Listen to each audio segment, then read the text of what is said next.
And good evening, race fans. Welcome to another fantastic LSR production of L-TAC's Tucson Sound Art Next Gen Cup Series. Tonight, we're at Charlotte Motor Speedway, one of my favorite tracks on the circuit. We're going to do ourselves, I believe they said 200 laps here, if I'm not mistaken. Yeah, 200 laps tonight. And I've got a surprise guest up in the booth with me tonight, Justin Prince. Justin, how you doing, buddy? Doing all right. How are you, good sir? I'm doing great, folks. Right there in front of you is the track information. Tonight's weather, 87% ambient temperature, which is going to equate to, it looks like 114 on the track. Ooh, that's going to be hot, snot, slick kind of thing tonight. It's going to be a fun track to watch some racing on. Justin, we've got these guys at L-TAC. You've been here with me before. You know what to expect with these guys. Not quite the car count we were looking for tonight at Charlotte. We got what looks like about, I don't know, 28 cars on track right now, 29.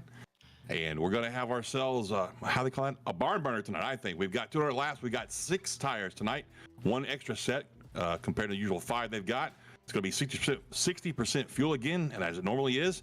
So we're looking for a pit window between 35 and 40 laps.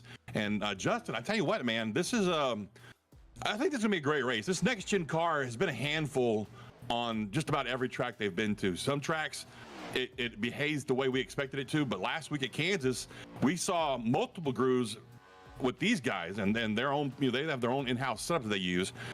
We saw passing happening low, passing happening high. So here at Charlotte, it's really just kind of we're going to wing it and find out what happens, man. Well, when it comes to Charlotte Motor Speedway, keep in mind this is a racetrack that it was a circuit tested a lot of when it comes to next-gen machinery to be able to prepare for the Real World Cup Series campaign. But when it comes to the virtual side on iRacing, this racetrack is also much more difficult because not only the track temperature will make things slick, it's very bumpy with the amount of wear and tear it can pick up as a result of the weather conditions throughout the years. And in turn, these drivers may be sliding a lot, especially on the starts and right from the get-go with the cold tires. As well, when it comes to the tunnel, especially in turn 1 entry, it's always been known where if you don't time it up right, regardless of the car chassis, you're likely going very light on that entry and spinning yourself out on entry in turn. So you have to be careful around that turn 1 entry tonight. All of that as well, trying to make sure you make sure of your fuel, make sure your strategy, keep things in mind for when you go racing here tonight because it's the longest race of the season, 300 miles for a reason. Yes, sir. 300 miles is going to be fun. And, you know, something people don't seem to understand, or not, I shouldn't say it like that. People forget, I guess, is the word I'm looking for, is the difference between this car and every car that's come before it and why the bumps matter so much, especially here at Charlotte, just like you're talking about, especially going down in turn 1, is this car is flat on the bottom. There is absolutely no area of give between the track and the undercarriage of the car. With the old cars, you had gaps in there. You know, you could go over a bump and not worry about bottoming out if you hit it just right. But with this car, the entire area of the undercarriage is one flat surface, and it hits every single bump on track and really upsets the balance of this car. So that's something we're going to keep our eyes on tonight as we watch right now. The guys are out qualifying, and right now Muzzatti in that kind of a Brad Keselowski throwback Navy car puts down a nice lap of 30.21. Justin, what do you think we're going to look at as a pole run tonight? Well, the quickest drivers in practice were in the 30.1, so keep in mind some of the drivers who set those times. You have, for example, Matt Rookie alone as well. You also have drivers like Taylor Butcher Benjamin, expecting them to really pick things up pace-wise for their second laps in particular. That will be where the speed absolutely is going to be coming in. That second time around with the momentum builds up. Would I be surprised if the pace picks up a little bit higher than the 49 car? Yeah, I tell you what, this setup, I don't know if you took any time in this race with the setup these guys make, but their setups are kind of like almost a perfect combination of the old typical iRacing setup where it's a little snug but kind of loosens up as it goes, and then but you can really drive it after about 5 or 10 laps. It's a good little setup. We're going to be doing a lucky draw here. We're supposed to usually do that after qualifying and line up, but it looks like we've already got the number, so we're going to be dropping that number after we get qualifying finished up here and after our what's the word I'm looking for here, Mason? I'm brain farting again, buddy. The anthem. Yes, the anthem. Yes. Justin, I don't know if you remember, but I'm an old dude with brain damage, man. So you may have to jump in and finish the sentence for me once in a while. The interesting thing about this qualifying session, though, is the fastest quick driver in the practice, that being Matt Rucci, did not set a time in this qualifying just now. Wow. Absolutely huge. Puts him at the back of the pack. And he's our point leader coming into this race tonight, followed by Jeremy Berger with only a 10-point deficit between the two. So I tell you what, if Matt Rucci messes up tonight, is Berger even here? I don't even see him in the lineup. Berger didn't set a time either. So it's to where the top two drivers in the standings are 19th and 20th. Look at the difference in qualifying. 0.8 amongst the top 18.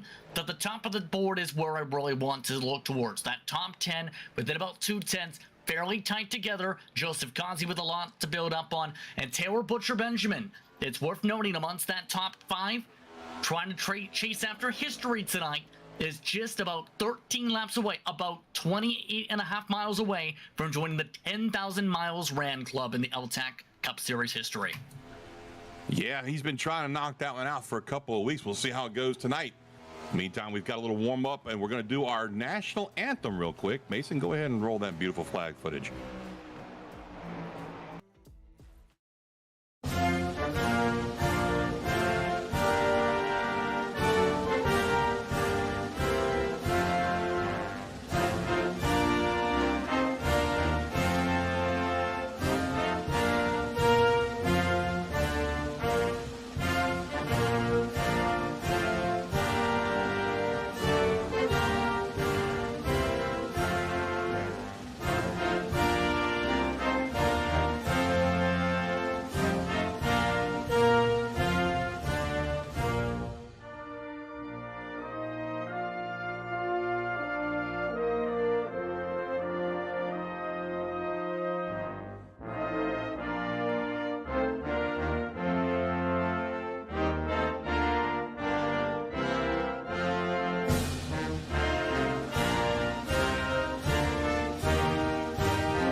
And welcome back to LSRTV's production of the L-TAC Tucson Sound Art Next Gen Cup Series here at Charlotte Motor Speedway.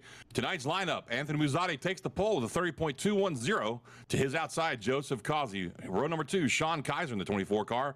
To his outside, Taylor Butcher Benjamin in that 4. Is it the 4 car? No, I'm sorry. He's not running the 4 car. Hunter Thrower in row 3. To his outside, Tyler Granat. Row 4, Austin Gaccione in the 5 car. Barret Morton in the 9 car. We have to get with Barrett later on and find out how the fundraiser finished up for his daughter. Inside, row 5, Robert Pattengale. To his outside, Frank Flores the 3rd. Why don't you give us the rest of the field here, Justin?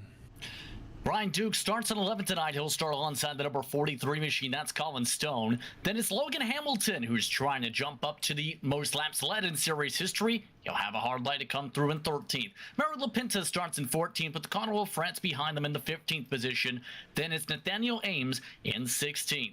Joseph came in late towards the end of warm-up, still put in 17th in qualifying. Justin Wilson starts in 18th alongside.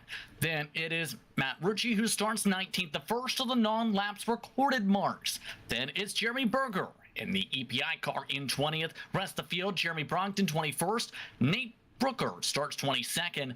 Stephon Purcell starts 23rd. And Chad Hodges rounds out the field from 24th.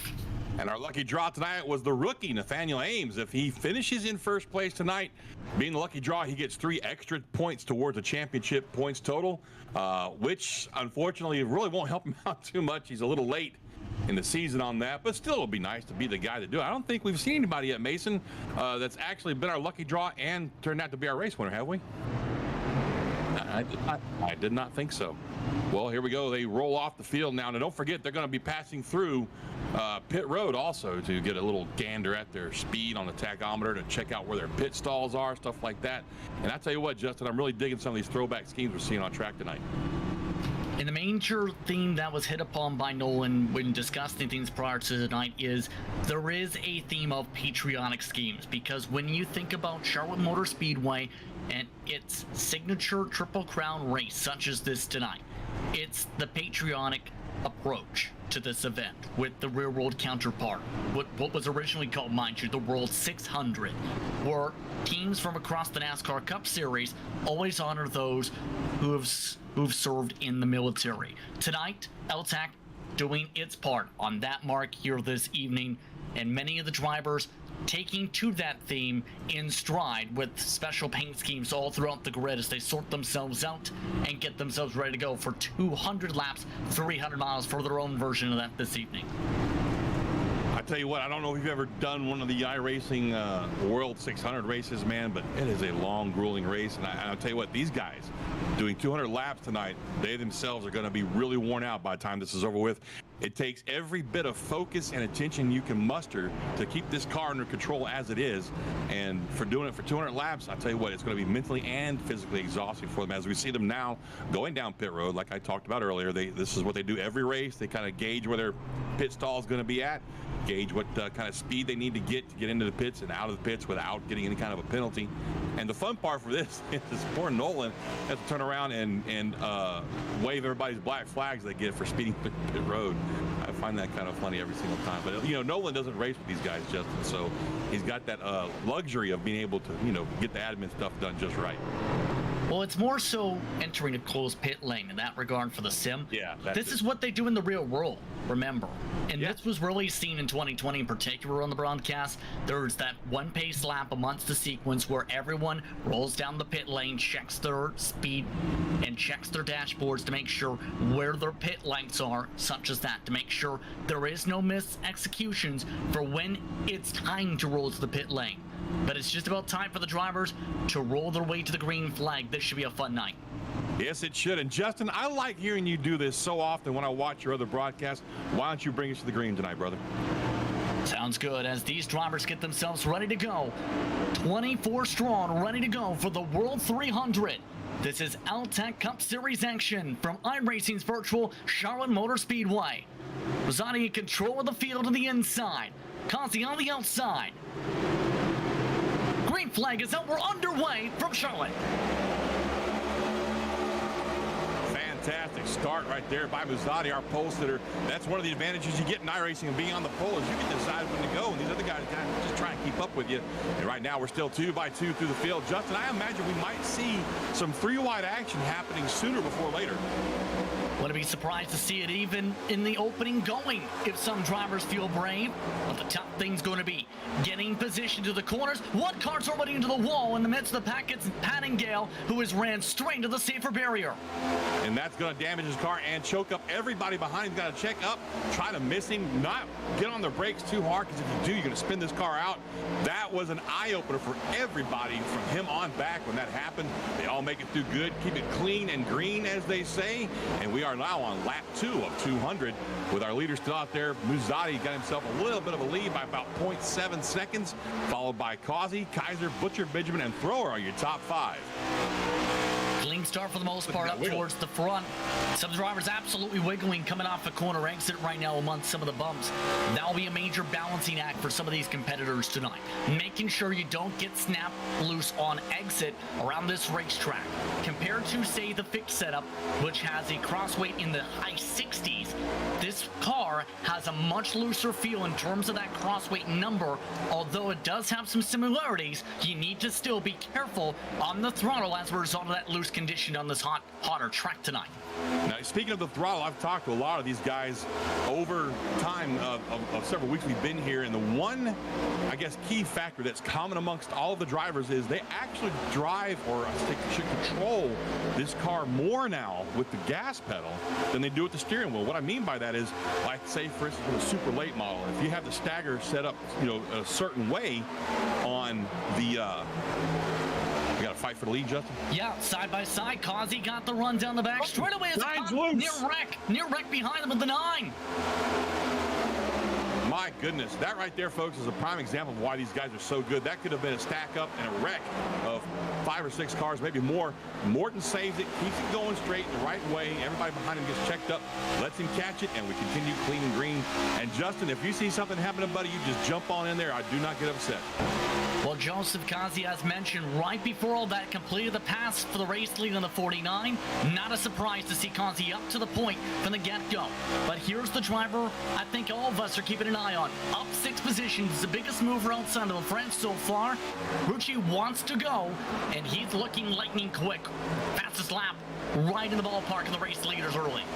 And he's our points leader. And, you know, he does that a lot, man. He does that starting kind of mid-pack sometimes. He starts on the pole sometimes, but he loves, sometimes he'll just, you know, work his way to the back, drop to the back, and work his way to the front. He loves the competition part of passing people. He's really good at it. Look at that.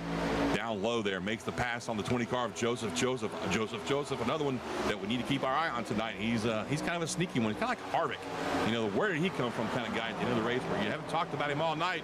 Boom, there he is leading the race. We'll keep our eye on those 2 guys as we continue on right here. And if you don't mind, Mason, can we take a quick commercial break?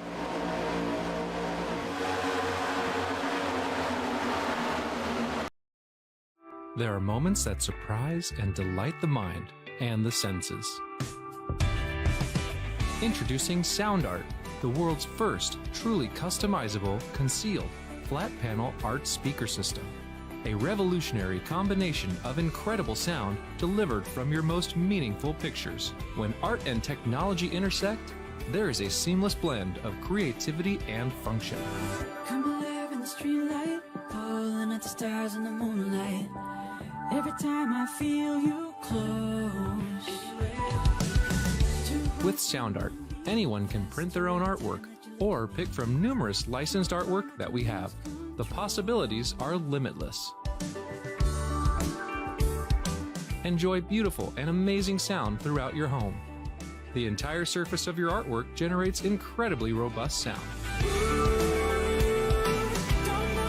Sound Art is elegantly hidden behind a high-grade, textured canvas wrap, bringing together the best of sound and art.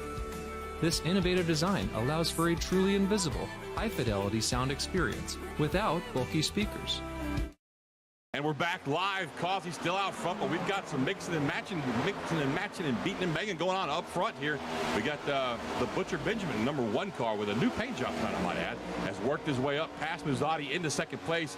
You got Kaiser in the 24 car. He showed up there for a fight. You got Hunter Thrower back there in 5th. Gaccione working his way up now. Justin, this race has not disappointed so far. We're only 10 laps into it, I know, but still, there's a lot of passing going on this track inside and out. Lots of comers and goers and lots of drivers making mistakes like Taylor Butcher Benjamin having an error push-up coming off of turn 4. It's pretty clear some of the drivers really fighting at the very edge of the limit in some of these cases with the handling of this car to try and get themselves sorted together, especially with some of the battling and some of the difficulty in the dirty air, it seems, or even more so it seems in clean air, where there's been more struggles than there are those in line.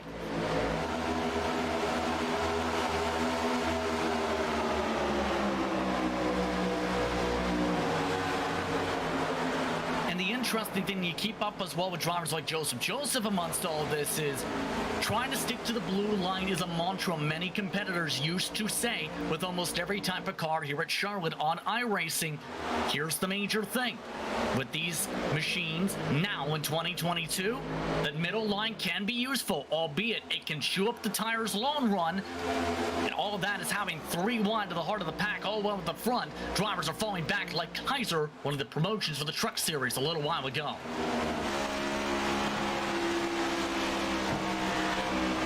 Forward on board, this is Jeremy Berger amongst those who qualified out of the back of the pack, up 6 positions. The EPI drivers, very competitive, if you remember earlier on this season at Pocono. And what was a fierce battle with one of his setup shop rivals, so to speak. How leads the second pack of cars? Take a look at the first pack of cars, nearly as out of shape. Back. But a few cars out of shape indeed, and going in the grass. That's Brogdon. Great save as he came back up on track. I didn't mean to yell in your ear there, Justin, but I saw that as they came off of 4. He got very, very loose coming off exit of 4, shot straight down the inside. Now he's disappearing on us. That's a technical situation, it seems. I think it was just simply what we've been seeing from drivers even like Butcher Benjamin. If you look towards third place, for example, he nearly knocked the wall down, and here's the thing, John. They're either getting snapped loose off 4 right now, or they're getting so tight they're nearly going to the safer barrier. That's a dangerous recipe if you don't know if you're going to be snapped loose or pushed tight. You have to be careful of that, Mark. And having somebody bump draft you through a turn doesn't help. As we watch right here with Gaccione fighting with Logan Hamilton. Hamilton, like you said at the top of the show, trying to get a record set here for, was it most laps led, I think you said? To lead that mark in series history, in fact. Right now entering the night, 711 laps led. William McGill, 735. Hamilton's still having a hard time getting through the traffic, though. That's the major thing. Kaiser, he's really falling off amongst all this.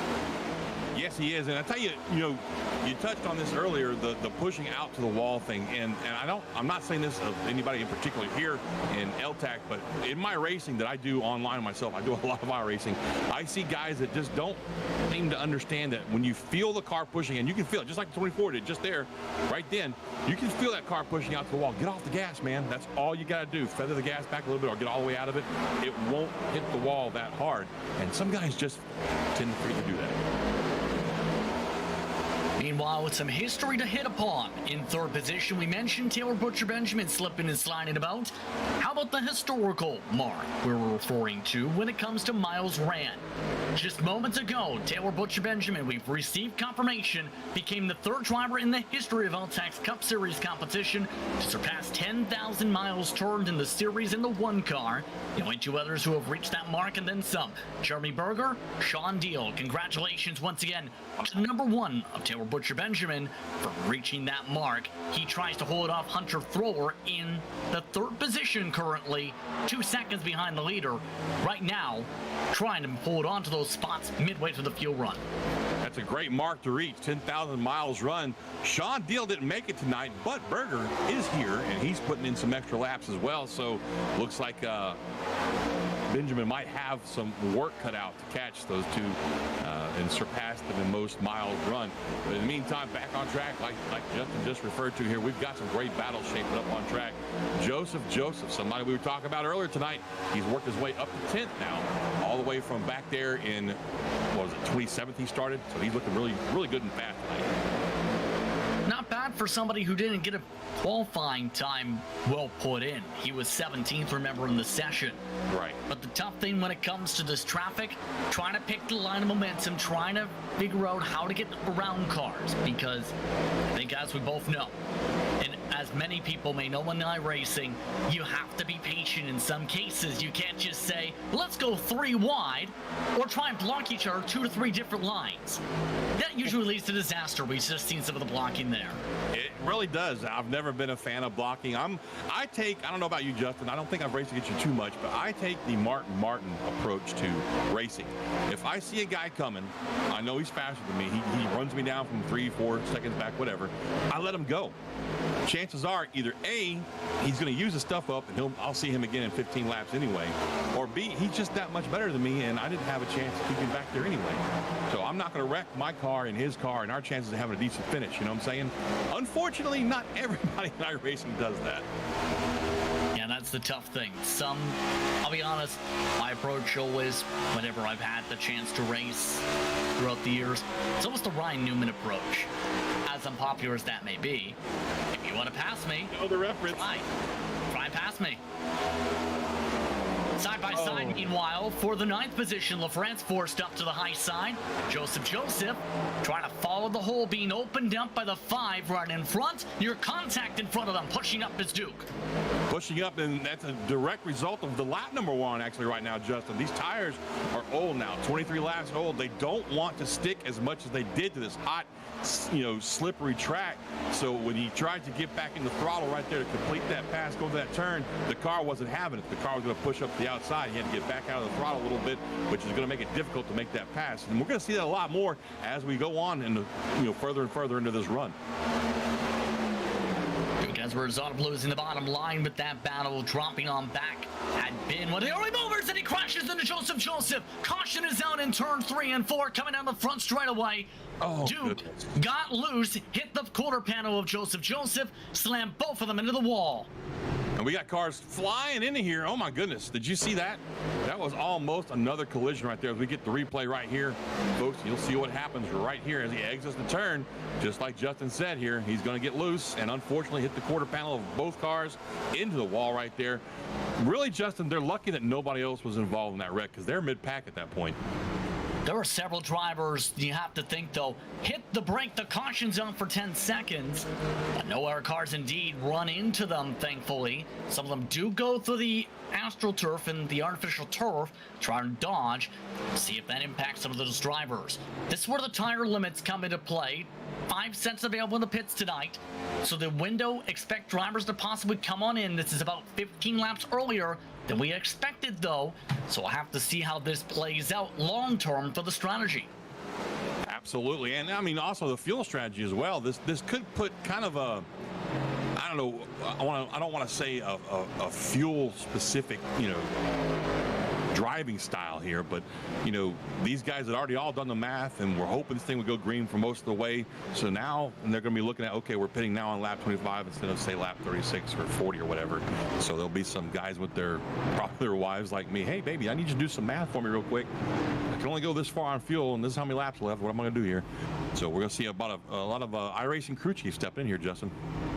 Some of them drivers tonight do have physical spotters and crew chiefs with them. Colin Stone with Kyle Green, for example. Logan Hamilton working with Stephen Parrott. As into the box goes Joseph Kazi and company. All the drivers coming in. 23 still running. Chad Hodges elected to peel off from the pit lane earlier. There is a faster pair available if needed, though. Look at the difference, though, for some of the drivers. How about 2 tire stops early? Thrower, Hamilton, Mazzani, and several others elect not to take 4 fresh rubber. Or Goodyear Eagles. Wow. I don't agree with that. I'm sorry. I would if you were able to select whether or not you get to keep those tires or not.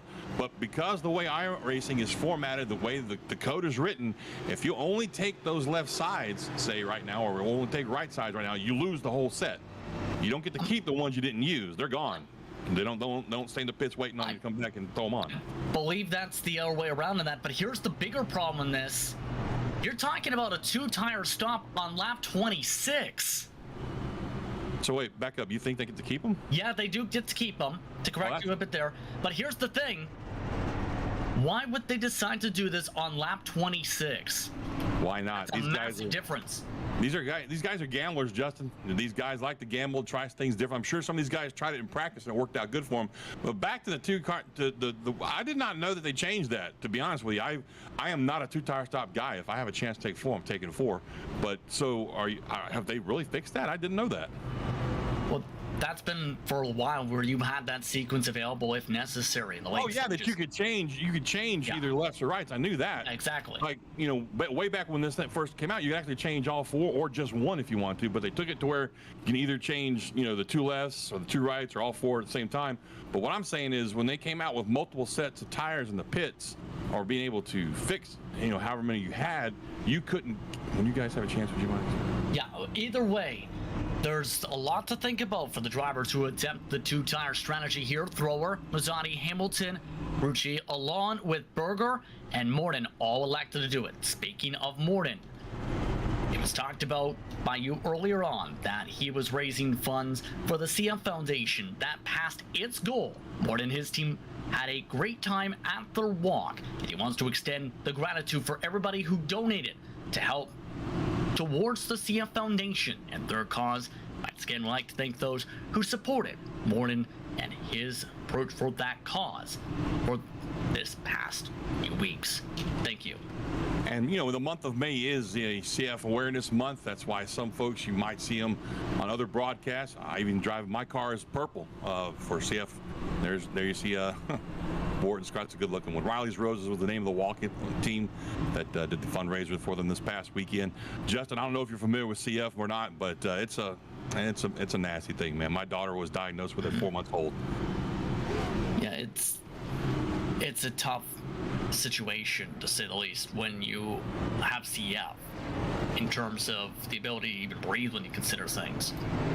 Yeah, that, and I mean, it just, there's so much the children that are diagnosed with it have to go through just to stay, I want to say relatively healthy, not healthy, but relatively healthy, the way they can go to school, participate in extracurricular activities. There's so many things that go on behind the scenes of that other people just don't realize.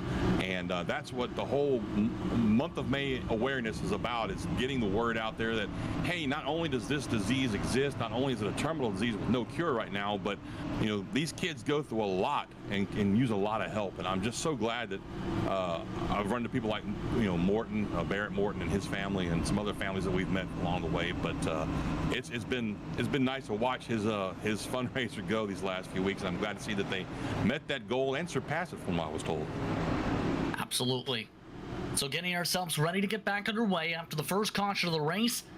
Coming to start lap 29, Hunter Thrower leads for the first time tonight. Zani starts on the outside. Hamilton, followed by Rucci. Then it's Berger. The first on 4 tires is Joseph Kazi. Keep an eye on him in row 3. He'll be on the inside, in fact, for the restart. Of note, Thrower does have right front fender damage from some of the battling earlier. iRacing pace car is off. The drivers had the signals for where they could go for the restart zone. They're in that box. Bonnie waves the flag regardless. We're backing away. Backing away indeed. Hunter Thrower out front with Muzzatti in a close second. Muzzatti had an issue on pit road, by the way. Had to back up into his pit. That's what cost him that front spot. Look at this. They're already going 3 wide here up front for, the 3rd place right there, Justin.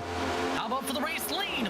Logan Hamilton gets the pole. He side drafts the race leader and Thrower. To the race lead goes Hamilton. Here comes Kazi. Hamilton clears Hunter Thrower in the 83, going through 3 and 4 right here. Causey trying to sneak in underneath there. Maybe take second away from the car number 83 of Hunter Thrower. He's got, who's that? A 48 car. Rucci. Boy, Rucci's really made his way up front. He's coming up 15 spots now. The 4th place, fighting for 3rd with Hunter Thrower. A lot of shuffling amongst these drivers, but Hamilton looks to add to those lead lap totals. Behind them, Berger trying to still fight it out with the 2 tires. This is the highest he's been throughout the race tonight. Does have right rear damage, keep in mind. Muzzatti really struggling in the midst of this pack, though, for the time being. Same can be said for Thrower, who led the field to the green. Sorry, the 1 car got loose, real loose on exit of 4 right there. And I can't see who that is right now, but I think the 5 car just about ran through him as they came off the 4. LaFrance nearly running over Muzzatti in turns 1 and 2. Meanwhile, something is wrong with the 49. He nearly came to a dead stop in the entry of 1 and 2. He's been dropping back, and he's one of the guys that took 2 tires, but I don't think that's what the issue is. I can't help but wonder if maybe he's not got something technical going on with him. He's dropped all the way to the very back of the pack. All while, guess who's leading again? Joseph Kazi, and all of that craziness zipped on by Hamilton like he was standing still last time around down the backstretch. The first driver on 4 tires has a massive buffer to Butcher Benjamin, who is struggling to get around those on 2 tires. I was just going to say Joseph Kazi is one of the guys that took 4, and the way he drove around that leader of Logan Hamilton was impressive. Matt Rucci, though. Matt Rucci's another one. He only took 2 tires, but he's just going to carry on and come on through. He takes 2nd away from Hamilton. Hamilton drops back to 3rd now, and he has Berger on his back door. Ziani trying to dive his way past by Thrower. He's now 2nd on the 4-tire call. Next car up would be Jeremy Berger. Hamilton, after quickly taking a lead, quickly dropping back. It seems these tires tonight, if you push too hard in the early going, you're dropping like a stone in the next few laps, whether like a bobblehead trying to go off the corner or whether like a pushing dump truck towards the safer barrier. I was going to say the dump truck description is pretty much what you always hear when people have overheated their tires. Now, the question I'm wondering about, Justin, is if they push so hard in the first 2 or 3 laps of the restart, is it just overheating the tires, you think, or do you think they're actually wearing them down enough to where they're going to be trash for the rest of the run? Here's the main saying for those who say that. If you push hard in the early going, you pay the price long run, because it puts that extra heat in the tires and the extra wear in the tires to where it's near impossible to get it back. There's a reason if you slide around, say, even a battle like this one, for the battle for 3rd position, Berger and Hamilton. you have maybe one set of corners to be able to cool that tire down, or else it's gone the rest of the run. Hamilton drops back to fourth already, slams the door nearly on top of Butcher Benjamin. He tried to slam that door, but Benjamin wasn't having it. Slides on through. Well, tries to slide on through to complete that pass. Move Hamilton back now. Look to fifth place. Put Butcher Benjamin in that one car up to fourth. Now, another thing, back to tire wear we were talking about. Wiggling your car like we saw the two cars doing there, you know, that getting loose, that does not help your tires out, especially that right rear tire. The more you slide, the more you wear that tire down, the less grip you're going to have later on in the run. As Justin said, the harder you push, the more you'll pay later on in the run. And that's going to be the case, even if it's not intentionally. You're just getting loose. It's going to wind up wearing that tire down more. That blue line continues to be very prevalent to try and make passes. Hamilton stuck on the outside of Unsel's cutting ahead. LaFrance also moving up as Kaiser behind him. See in the rear view mirror. And that's also going to be important the rest of the way. Do not give up the blue line. Remember back to some during the years who have said, every single time you've been an inch up that blue line, get to it, because it's so important for the tires and to make passes as Burger scrapes the wall. Yes, he did. He just bounced off the right front, bounced right front of the wall, excuse me, pretty hard there. We're gonna see him start fading back now, Justin. I think he drove that car just a little too hard for a little too long right there. And you can see him starting to lose a lot of ground now on those guys in front of him. Back in the midst of the pack, meanwhile, Joseph also trying to recover some positions lost after being involved in the last incident. This was a round where he got to before trouble started to spark. This time boxed up behind LaPinta for the time being. Thrower under attack yet again on the two tires. Barret Morton also falling on behind.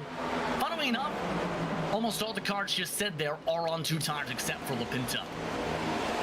You know what's even funnier is Rucci, a two-tire driver as well, but he's still up there in second. And he's, but I think he's going to be giving his second place up to Butcher Benjamin here shortly. He's only got about a tenth of a second lead on the one car at the moment. Here's a look at that battle for second, in fact. Butcher Benjamin waiting for the opportunity to make some moves. In the short run in particular, it looked like the rotation center off was much better for those on the four tires, if they got space. Kazi was the perfect example of that. Right now, Butcher Benjamin starting to have a bit of equalization. As we've seen in the past with this car, mid-run there's a fair bit of evenness on the wear totals. Then it really falls off a cliff on the difference by the final 10 laps of a run. As here he goes for the run. And the question here is going to be if he can clear him by the time they get down into the middle of that corner there. And he does have the chance. Butcher Benjamin preferred line. Rucci gives him the space. Up to second goes the one, but here's the tough part. Kazi, he's waving goodbye, running 0.3 of a second quicker than the pack and 3 seconds up. Yes, he is. He's out there by a good stretch. He's in the relaxation zone right now. That's what I call it when you have such a substantial lead that you can actually just kind of not be as aggressive with your corner entries and your throttle input. You can try to just maybe extend the life of those tires just a little bit more. But at the same time, he's got to keep an eye on his F3 box, keep an eye on his mirror, make sure he doesn't let these guys catch up to him. It also helps that some of the other drivers on the four-tire strategy are busy still fighting. Alonso's making some moves. Gassioni, LaFrance also trying to make some passes also on the four-tire. Colin does. That gets in the third and fourth respectively. Now they look to settle it on down, approaching the quarter-way mark. Just to say that the 7 wants to go and doesn't take it though. Not yet, he doesn't, but I'm telling you, he's sizing him up right now. He's trying to figure out the best place to start his pass so it'll finish cleanly. Now, I want to touch on something real quick. We watched this battle with Joseph. That's exactly who I was about to talk about. He restarted this race after that incident back there in 23rd. He only took 2 tires, Justin. 2 tires, and he's already worked his way up inside the top 10 to 9th now from 23rd on that last restart. I think that speaks some of the volumes Joseph has been able to showcase as of late. About a month ago, give or take, he was in the conversation. If you think back to eNASCAR Road Pro Qualifying iRacing Series competition for the victory on a fuel strategy. That was in a drag race finish, mind you, with Matthew Thunhorse that day at Las Vegas Motor Speedway. He's showcasing some of that speed that helped get him into that position, where he's at team arrangement-wise now, up to 8th. And Burger out of grass. Oh, He just jumped. That's going to do damage to the bottom of that car.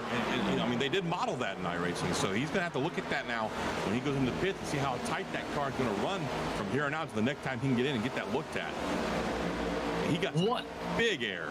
What a save, I will say, for Berger to make sure he didn't loop it on the launch back down to the ground through the Toyota restart zone. Right now, Berger, as a result of that, dropping back to 9th. Looking at the 11 car, this is Brompton. Munsos with the early going troubles in that same section, 13th position. Looking to close up to the next pack. The next pack is about nearly a second up the road. We're 20 laps into this run right now. And back to Joseph real quick. I don't know how much you know of the other broadcasts we do here at LSRTV, but there's a group of guys, the Sim 500, and they got a kid in there, Daniel Falkingham. Yes. Are you familiar with Daniel? Absolutely. He's been basically the king of that series for years. Yes, for all of their series, really. And the kid's unstoppable, but that's who Joseph reminds me of. He's got the car control to really just do things with a car that you should not be able to do in iRacing. I mean, 2 tires, you know, we've seen guys that took 2 tires already in this race fall back. He's not doing that. He's got the car control, the throttle control to make those tires work for him and work his way up a substantial amount of spots so far in this run, and he's not falling off at all. Very reminiscent of guys like Falkingham. On that point where we've seen the previous caution, keep in mind, in this run, around 23 laps this upcoming time by, here's Grinnell, for example, go along within 11th position, it's on 4 tires. And the thing is, with some of these drivers who elect on the 2-tire calls, in terms of the actual time to the race leader, it's almost, to put it politely, backfiring. The first on 2 tires at 6.5 seconds back. The next cars are way back. And meanwhile, speaking of dropping back, Butcher Benjamin drops to 3rd. Butcher Benjamin back to 3rd. That was quite a contested spot for a couple of laps there. They were really not giving each other a whole lot of room on track. I don't know if that's something personal going on between these two or what, but there was really no slack being given there. No quarter given, none taken. But now we're watching the 7 car of LaFrance working his way up to try and put some pressure on Butcher Benjamin coming through the tri-oval now. Might make that stick. Tri-oval, I'm sorry, that's a dog leg, John. Tri-oval big tracks. Well, technically, it's quad oval, so they're into the dog leg part. But in regards to the fighting here, let's take a look at Joseph. He's cleared all these cars already. Yeah, he's moving, man. 5th place. And like I said, started in 23rd on that last restart 25 laps ago, 26 laps ago, whatever it was. Yeah. And on 2 tires. It's been an incredible run for Joseph. We'll say this for Kaiser, hit upon this a little bit. One of the promotions from the Truck Series a few weeks ago. Oh! Has trouble behind them. That is Grinnell, who has gone off the circuit, 16th now on track. He was in the battle going on for 9th. I'm not sure how we're going to get a replay here. Pulse Poppers, this is a replay, but it looked like he got out of shape and stopped.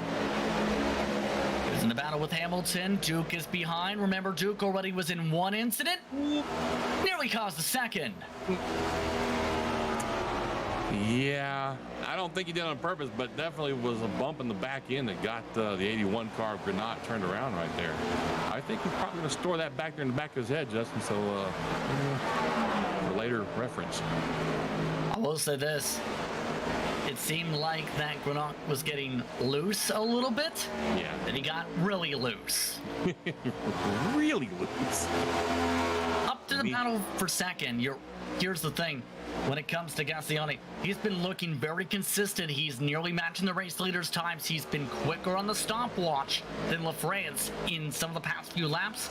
Their average, though, nearly identical in the past 5 laps within a couple 100ths. Yeah, I've been looking at that too. The lap times are almost identical for the top 3, really.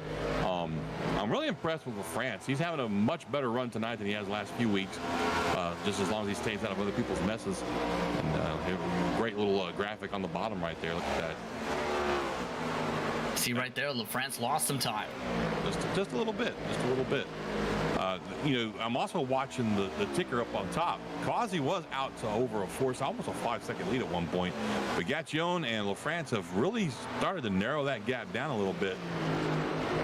And we got pit stops coming up in probably another, 10, 15 laps here? 10 laps, give or take, depending on how these drivers stretch it. Here's a look at the stint length. Remember, some of the drivers, even Joseph, mind you, topped off at the end of the pit stop window during the caution flag, right before the restart. Brockton was also in that camp, who topped off coming to 1 to go to be able to add a little extra fuel for the respective strategy for the later going in this race. So keep that in mind. For their pit stop window, they can go an extra few miles further than everybody else on track with 145 laps to go.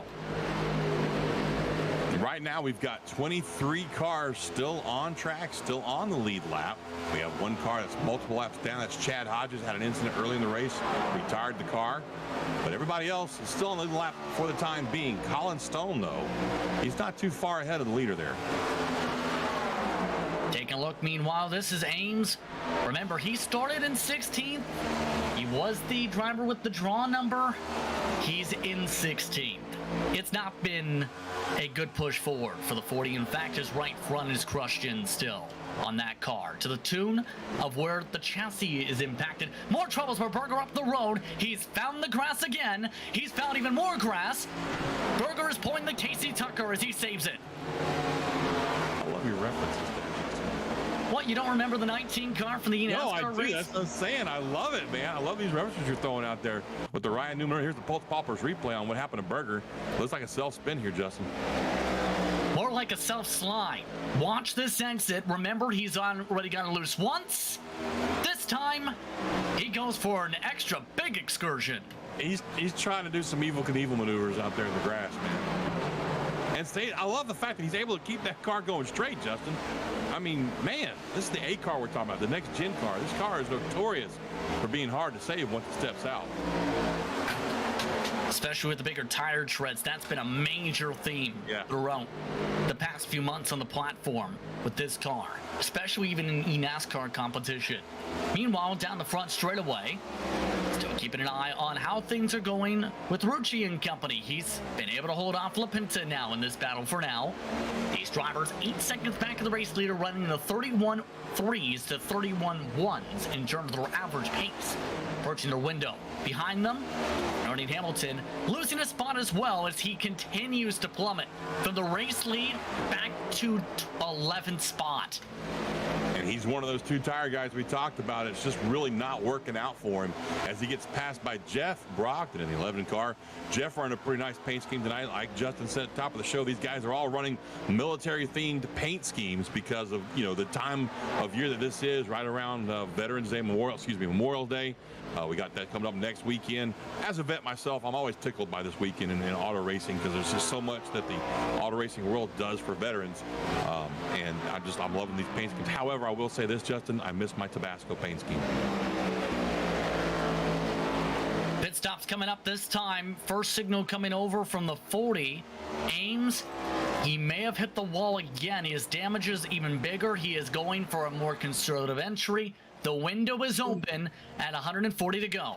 Yeah, that car's got a couple of dings on the right side there from where he got into the wall. He's going to need a little bit of Bondo to fix that, it looks like. So Ames is our first taker of pit stops right here, right around when we thought they'd be. They last pitted on lap 25. We're on 61 now, so it's been about 35, 36 laps since they all hit pit road. Justin, this is going to be an important pit stop. It's green flag pit stops. If they mess up in pit stops here, it's going to cost them big time on track. And this will be the huge thing, too, because lots of people don't realize this with this layout and with the modern version of Charlotte on the platform, and this even crosses over to the real world, too. There's a safer barrier there coming to the pit entry. You lock it up and slide, you're hitting a wall. And it's a wall that doesn't move. Trust me on that one. I've tested it a few times myself. It does not move, not at all. Looks like the 57's getting ready to come in. He's really slow right there. Oh, maybe not. No. Okay. Yeah, that is Purcell, who is up 7 spots. One of the drivers who did not set a time in qualifying, mind you. You continue to look around here. The major thing... Yes, indeed, Musati, who has fallen off a cliff this race. After starting up at the front, is in the lane in the 49. He sped. Oh, that hurts.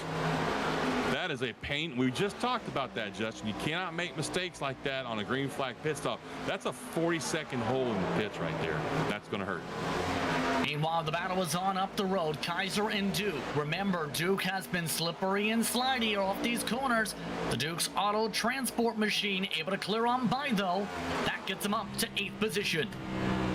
Duke, like you said, he's been having some issues tonight with control a little bit. He's had a couple of incidents where he's gotten into, I can't remember who it was got into, but yeah, it's been a big control issue for him tonight.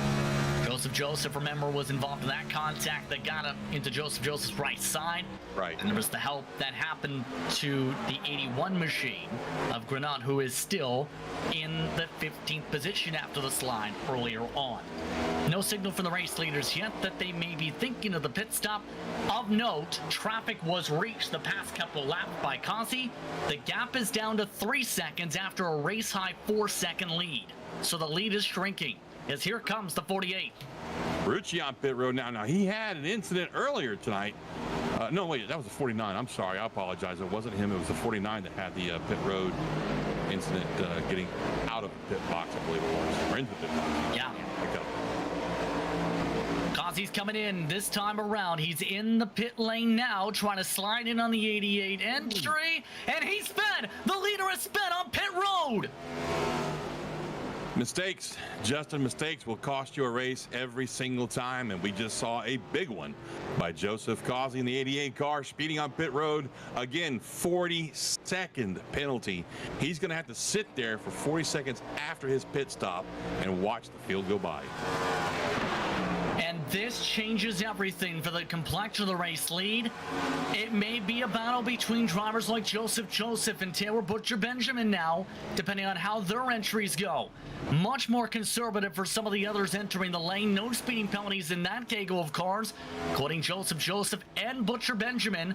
LaPinta has also just entered the pit lane.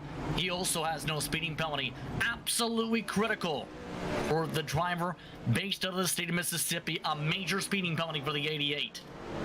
That hurts so much. I feel for him. I lost 2 races this week myself in the trucks because of speeding penalties on pit road while I was leading. So I feel every bit of pain. He's sitting there cussing at himself right now. I guarantee it. I'm kind of glad we don't have a microphone with him. Ryan Duke, meanwhile, coming into the pit lane. One of the final drivers to peel in, bringing Kaiser with them. No speeding penalties amongst them. Brockton also in. But the race off the lane, critical, because Joseph is currently in the net race lead, but for how long? Because the 5 is ready to pass him on the track. Here's the race for the race lead. Into the race lead goes the 5 Gassione, expected to take the point this time around. Yeah, Joseph didn't even put up a fight right there. I believe he's getting ready to pit here pretty soon, which is why he didn't put up a fight. He knew that guy was faster than him. Well, more so he came off the pit lane. He was the one coming off the pit lane. Oh, he was. I apologize. Okay. I didn't catch that because I was looking at some timing stuff. I've seen how many people we have that got speeding penalties on pit road. So far, it's Buzzati. Ames was on there for a while. I'm not sure if it was a penalty, just getting his damage fixed. Joseph Causer, we know that one already, but it looks like everybody else got in and out okay without speeding penalties. No mistakes coming off the pit exit, it looks like. No blue cone penalties. But the lead now for Gassione is 1.2 seconds over Joseph. All the drivers took 4 tires, as to be expected. LaFrance now up to 3rd. Rucci stayed inside the top 4 with the sequence by nearly 2 seconds over Butcher Benjamin. Behind them, 6th and 7th ready to swap. Hamilton, 2 lap older tires than Ryan Duke. Still holds on. Still holds on for now, but I tell you what, he's got those fresher tires, Duke does, and he wants that spot, but he's got to be careful about it right here. We touched on this earlier, Justin. You did. You cannot overdrive these cars right now. I know it feels good. The car feels great. You got fresh rubber on there, man, but if you overdrive it, you're going to pay for it in the long run.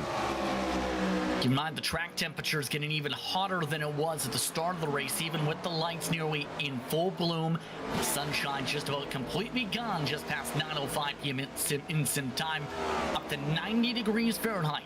The track temperature, 86 the air temperature on iRacing Day, May 15th, 2022 currently.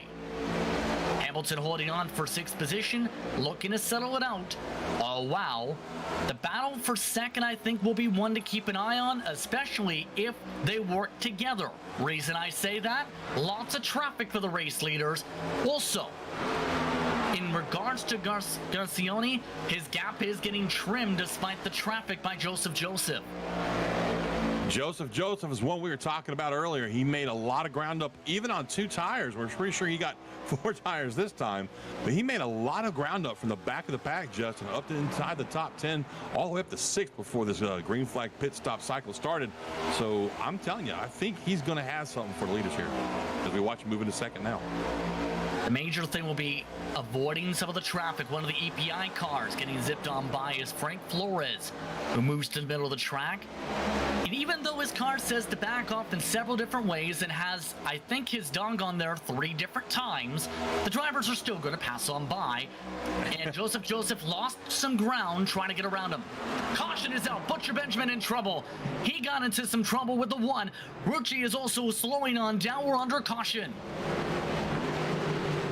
And I think it might have been the Rucci as we take a look at the Pulse Poppers instant replay, who got turned by Joseph Kazi.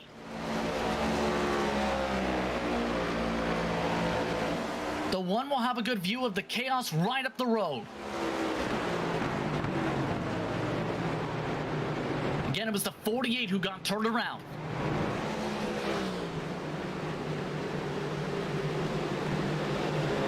Taking our look at the Pulse Poppers instant replay. There is Kazi. Remember the speeding penalty? This is where it gets interesting. Oh, he tried to clear himself, it looked like, and wasn't quite clear. And I don't think Kazi appreciated him coming up in front of him like that. That's just my opinion. It may or may not be what happened, folks, but that's what I saw there. So a lot to talk about and a lot to digest. A big caution closes the gap of the pack. 125 to go this time around. You're watching LSRTV for coverage of L-TAC competition, the World 300 from iRacing's virtual Charlotte Motor Speedway. There are moments that surprise and delight the mind and the senses. Introducing Sound Art, the world's first truly customizable, concealed, flat panel art speaker system. A revolutionary combination of incredible sound delivered from your most meaningful pictures. When art and technology intersect, there is a seamless blend of creativity and function. Come alive in the streetlight, pulling at the stars in the moonlight. Every time I feel you close. With Sound Art, anyone can print their own artwork or pick from numerous licensed artwork that we have. The possibilities are limitless. Enjoy beautiful and amazing sound throughout your home. The entire surface of your artwork generates incredibly robust sound. Sound Art is elegantly hidden behind a high-grade, textured canvas wrap, bringing together the best of sound and art. This innovative design allows for a truly invisible, high-fidelity sound experience without bulky speakers. For licensors and other businesses, we are capable of producing thousands of units per day. We're using the highest quality materials to give you the best product available in the market. Everywhere you look, there's always art. What I like so much about Sound Art, that you could just pair it and play. Ancia, your art never sounded so good.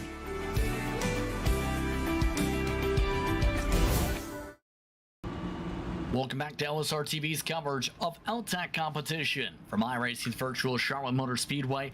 This is the Tucson Sound Art Cup Series, the World 300, just approaching a third of the way through tonight's action. Justin Prince with you alongside John Bassett Jr., our producer tonight, once again, getting all things dialed in and all things excited in Mason Heimball. Currently under caution after a spin coming out of turn 4 with contact between Kazi and the 48 of Rucci. A massive save by the 48 because despite the spin, he stays out. He's up to third. Quasi is now listed as a lap down. Is that the timing that you've got, Justin? Yeah, it is correct. He was a lap down. Wasn't even in the lucky dog spot at the time of the caution. Ouch. He is the first car a lap down now as a result of the caution. However, he's had to get some damage repair done several times to the front nose and the right front fender.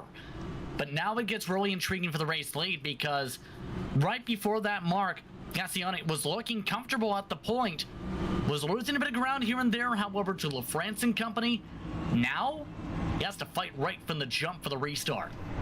Well, the thing is, though, the guys he was racing are well, most of them, Joseph, Benjamin, Thrower, Morton, all those guys pitted. So right now you've got Gaccione, LaFrance, Rucci, Hamilton, Duke, Kaiser, LaPinta, Granat are the 8 cars that stayed out this time and didn't pit. So they've got slightly older tires by about 10 laps. So I'm going to be interested to see how quick, Joseph and Taylor and Hunter and those guys can get through the traffic up to the lead again. I think it's going to be a very interesting fight to watch. Frank Flores was the lucky dog this caution flag. One to go signal already given. Garcione up at the front. France, Rucci, Hamilton, top 4. Then it's Ryan Duke, followed by Sean Kaiser, Mario LaPinta, Tower Granat, Joseph, Taylor Butcher Benjamin, the top 10. It's worth noting, 9th on back pit. That's a 10-lap difference. Will that be enough for some of these cars to get rolling here? I'm sorry, Justin. I was readjusting my headset again. I didn't hear you. Will that be a major difference? 10 laps compared to 20 on 2-tire difference. Well, again, I think it depends on the driver we're talking about. Some of these guys are a little harder on their tires than others are, even in 10 laps. So with Joseph, absolutely. It's going to be a big difference for these guys. He's a guy that we know knows how to take care of his tires. Now, if you talk about the guys that didn't take tires and stayed out, let's see, you got Gaccione, LaFrance, Rucci, those guys. I'd say from 5th to 8th, we're looking at some guys that are probably going to get passed pretty quickly here. Yeah. Expect things to get busy as the iRacing pace car drops off. Restart zone in full effect, like real world. Early launch for Gaccione trying to get things going inside, back underway. Hamilton over the back bumper of the 7, nowhere to take it though as they try and dock to the bottom in turns 1 and 2. Yeah, that rule of not changing lanes prior to the start-finish line kind of bit Hamilton right there. He was faster than the 7 car, but just had nowhere to go. And now we got a kind of a cluster right here of cars that are faster than the guy in front. Joseph turns across one driver. 3 cars up on the wall. More scatter around as Burger avoids the trouble. Caution is out. And I could see that coming. Joseph trying to get to the blue line in the battle with the 4-tire all drivers. This ought to be an interesting replay. Here we go. Pulse Poppers, this is replay. Butcher Benjamin, significant damage. Here's the dive. There's the help. Oh. Could see that coming. What a save. But you gotta look at that save, though. I mean, he was dirt tracking that car. That was LaPinta he came across, keep in mind, but massive damage for Butcher Benjamin in the sequence. I mean, that is unfortunate for Butcher Benjamin. I'm not laughing at his misfortune there. I'm just amazed that Causey was able to, Joseph was able to save that car as sideways as he was right there. Your drivers may be in fast repair territory, not even halfway through tonight's action. Not how drivers such as Butcher Benjamin may have wanted this to turn out as a result of the trouble spot. As a result, as things gather it out, Butcher Benjamin, as we expected, coming to the pit lane. On the bright side for Joseph Causey, he's the lucky dog this time. Yeah, as long as he stayed. Yeah, there he goes. He stayed out of all that incident, and there's no incident points on him. So, that's right. They do their lucky dogs manually here, so it doesn't really matter. It's still important to stay out of the incident, though. When you think about it. It is. You know what I'm saying, though. I tell you what, that is the most frustrating thing in the world when you're a lucky dog candidate, and you have to dodge through the grass to miss a wreck in front of you or something like that. You don't hit anything, but you get an incident registration, and you lose your lucky dog candidacy. Oh, very frustrating. I tell you what, iRacing has its ups and downs, folks, but if you're interested in getting started in iRacing.com, pass by there, and it's not just NASCAR we're talking about. They've got all kinds of stuff. They've got Indy cars, they've got road racing, they've got dirt racing now, dirt oval, rallycross, stadium trucks, you name it, they've got it. Also, hey, Justin, I've got a question for you. Yes. Are you familiar with the Tucson Sound Art business? Fairly familiar. What can you tell us about it? Well, I'll tell you, Tucson Sound Art introduces an entirely new and enjoyable way to listen to music in your home. Uploading and making your own images and pictures into Sound Art is as easy as 1, 2, 3. Everyone who looks at the picture will wonder where the great sound is coming from. A single charge will last days and gives you the ability to go truly wireless with no power cables. Sound Art looks good in any room in the house, from the front room to the back room. The speakers are powered by batteries and receive audio via a Bluetooth connection, meaning nobody will even know that the art they are looking at is actually producing the sound they're hearing. Tucson Sound Art specializes in creating custom artwork from your personal artwork and photos. You can also choose images from their expansive collection of high-quality photos. It's a perfect gift for the friends, family, and business associates in your life. To learn more, visit www.tucsonsoundart.com. That's www.tucsonsoundart.com. Did you know that? I definitely do now. And also, folks, while we're at it, if you like what you're seeing on screen with these guys, the L-TAC group, the Next Gen Cup Series racing that you've got every Friday night here on LSRTV, well, they're looking for drivers. But here's the thing. You've got to go through the Truck Series first to get there. Like Nathaniel Adams did, the driver that we've been talking about tonight. He's our lucky draw driver. He came in through the Truck Series. What you got to do is get yourself on over to iRacing.com, sign up, go to the L-TAC Racing League Truck Series page, and register there. And if they like what they see with you when you're racing on Wednesday nights with them, they'll invite you to race here at the Cup Series. Ask Nathan Adams about that. He did it, and he's here. If you can't find him, look for Nolan J. Rimple. Hit him up on Facebook. Send him a message somehow, or hey, just send us a message. We'll try and get you in touch with him. Anyway, it's just that easy. If you want to participate in this kind of racing, that's the way you do it. Go through the Truck Series. And Justin, I'll tell you what, the Truck Series is every bit as competitive as these guys are. You know, some of the drivers we see battle it out in this series have been making a lot of starts, such as Mario Lapinta, for example, leading that point standing currently by 33 points over Stefan Purcell. And it's a major proving ground for some in particular. We mentioned, for example, some of the drivers racing tonight. That 24 of Sean Kaiser was one of the promotions from that respective series that had a lot of praise from the race administration. Just started a couple weeks ago in this series, and it's kind of hit the ground running, so to speak, for his starts in these Cup cars. It's not easy, keep in mind, to start off in these types of cars, so you have to think big picture in that regard. You have to play it long run. Yes, there's some who like to win immediately, but you have to remember, for some, it can take time. Absolutely. This car, I mean, we can really say that now officially. This car drives completely different from any other car in the service, really. I mean, it used to be you could translate some of the way you drove from the Xfinity series up to the A car, but the A car, this next gen car, is so vastly different from the other two vehicles in the series that it's a beast all its own. It is, and I think the reason we're seeing drivers in the eNASCAR Coco iRacing series such as Michael Conti, Ray Alfalla have major resurgences this season is it's a low downforce car. Yes. They drive best in low downforce. If you drove well in the pre-2019 package of the mile and a halves, you're off at a good base. You still have a lot to learn, but it's a good base. Meanwhile, Garcion has a good base for his start. He's in the restart zone. Later start, everyone bunches up on top of each other. A bad start for Duke. Off and away as Duke holds up the top line. Well, that started with the 7 car up front of LaFrance. I don't know if he spun his tires or was just sleeping on the start, but everybody in the high line had to check up, and a couple of guys didn't check up in time. And like you said, Duke got into the back, I believe, of Hamilton, who was? I'm not entirely sure that wasn't there. Absolutely did. Hamilton's got a big car-shaped dent in the rear end of his bumper. And I think Kaiser has a perfect view of that now. As a result, Hamilton, a to 4th. Here's that dent that we're talking about. See where the Toyota is? It's very much crushed in. Yes, it is. And I'll tell you what, if I'm Duke right now, I'm a little worried and watching my temperatures, make sure that I didn't damage anything up front as far as cooling goes. That's once again the fight going on between Rucci and Garcion. Garcion forced up top. To the race lead goes to 48. Here comes LaFrance to fall for second with a bit of a burp of the throttle. And a push up into the door. Oh, contact. I don't think Gatchion's happy with the way he was moved up out of the race line right there.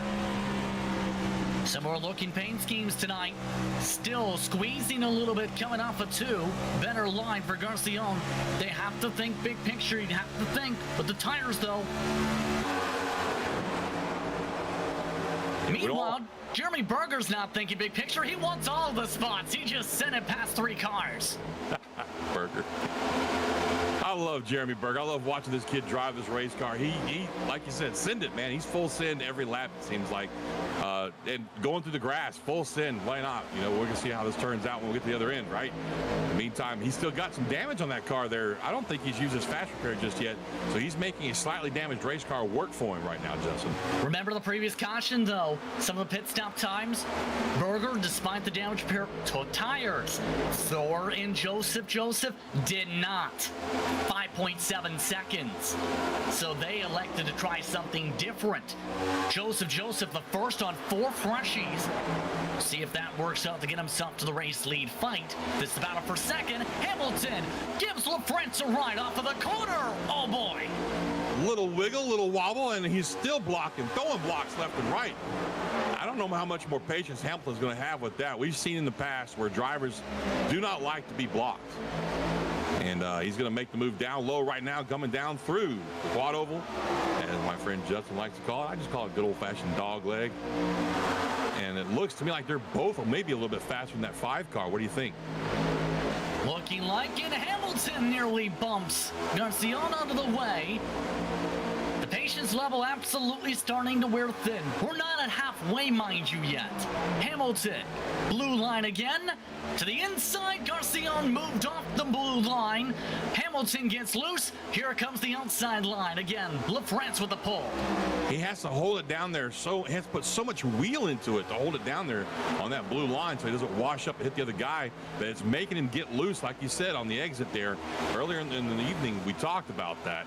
And look, he's still getting loose on exit right there. He's just, I don't know, it might be time for him to consider getting up on the high side there like everybody else is. That's still a very high tire wear line, keep in mind, long term. You seen the difference in the bubbles between the race leader and everybody else? Rucci is gone, but they're right behind him. Crash in the next pack on big back. one. Cozzi's in the grass.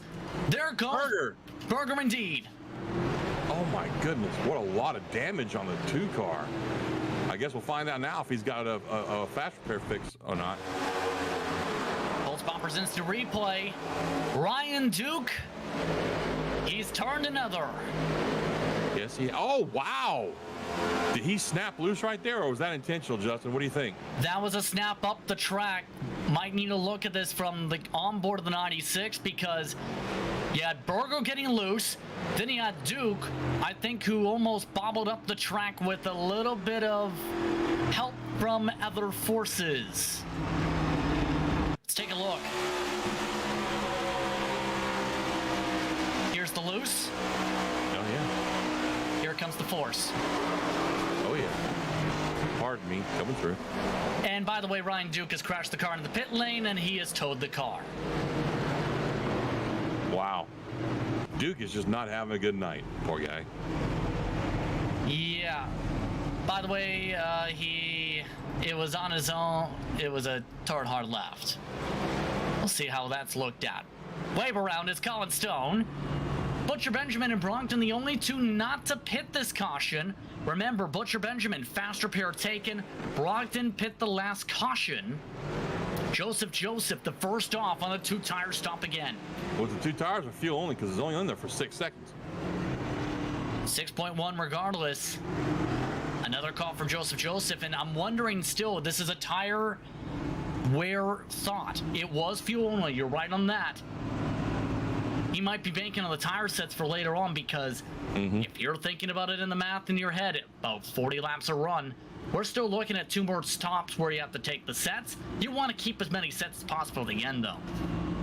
Well, with 108 laps left, I mean, man, that's still like, what, 3-4 stops? My math was horrible, Joe. Yeah. Especially at 9:15 at night. Meanwhile, Joseph wants the top line. He's not the race leader. So there's that. So things getting very bubbly amongst the friendships amongst the drivers. Are you hearing this in chat in the sim? Yes, and it's worth noting as well, when a long race such as this can happen, sometimes you have to find different ways to sort things out. Brogdon gives him his whoosh and pits. Yeah, that might be the best call for Brogdon right there. Well, he got the top line at least. And there goes Berger going Lightning McQueen style to the pit lane, nearly into the wall. My goodness, Germany. Wow. And his car is not fixed, so either he's already used his fast repair or he had it unchecked and forgot to check it back, but that car is not looking very healthy right now. We can take a look at the Pulse Poppers Instant Replay. This was something a lot of drivers struggled with in practice, including the defending winner from Kansas, Mazzani. Yes, we've seen that, Mazzani. He thought no one did. Berger nearly went into the wall again, trying to float off the pit lane into the grass. Man, when it rains, it pours for some of these poor guys. Watch this pit exit. This is what we're talking about. This is why it's important to make sure you don't floor it with this car. Top of the gear, bye-bye. Oh, that bump got him. That's what it was. I hate that. Well, that in the gear. Yeah.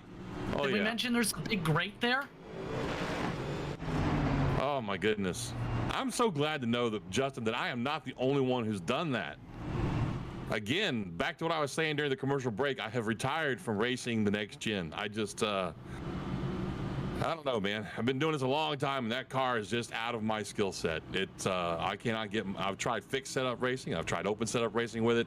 I just can't get my head wrapped around it. So I have taken myself out of contention with the A series and just dropped back to the B and C series, man. Either way, approaching halfway, Butcher Benjamin has already warned his competitors he has a significant amount of damage still in the one car. We'll see how that impacts the restart. He is the control car, Joseph on the outside. He took fuel only. Everybody else took a fresh set of Goodyear Eagles. Rucci is in third. Garcian is in fourth. Then it's Thrower LaFrance. Granat is in seventh. Joseph Kazi, after going to the grass yet again, is in eighth. Morton and Kaiser the top 10. Of note, Brogdon, remember, came to the pit lane moments ago. He picked up a black flag that has to be served, possibly during green. We'll see if that's the case. He's the last car in the lead lap. Ouch. Let me guess, passing under yellow? Yep. Ouch. That's an easy one to get if you're not paying attention. When you're trying to get to pit lane and there's people on the outside of you still on the track, it's happened to me a couple of times. It's very aggravating. So we'll see how this plays out amongst these drivers. Here's the look from Thrower. Outside row 3, Brogdon has had the black flag cleared by race control, so he is good to go.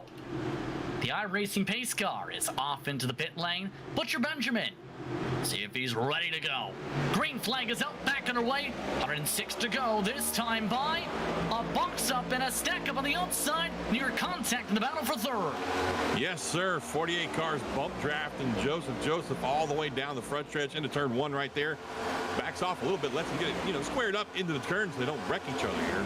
But I tell you what, Rucci, he's ready to go, man. He wants to get up to the front and lead this thing. He doesn't want to let Butcher Benjamin get out too far.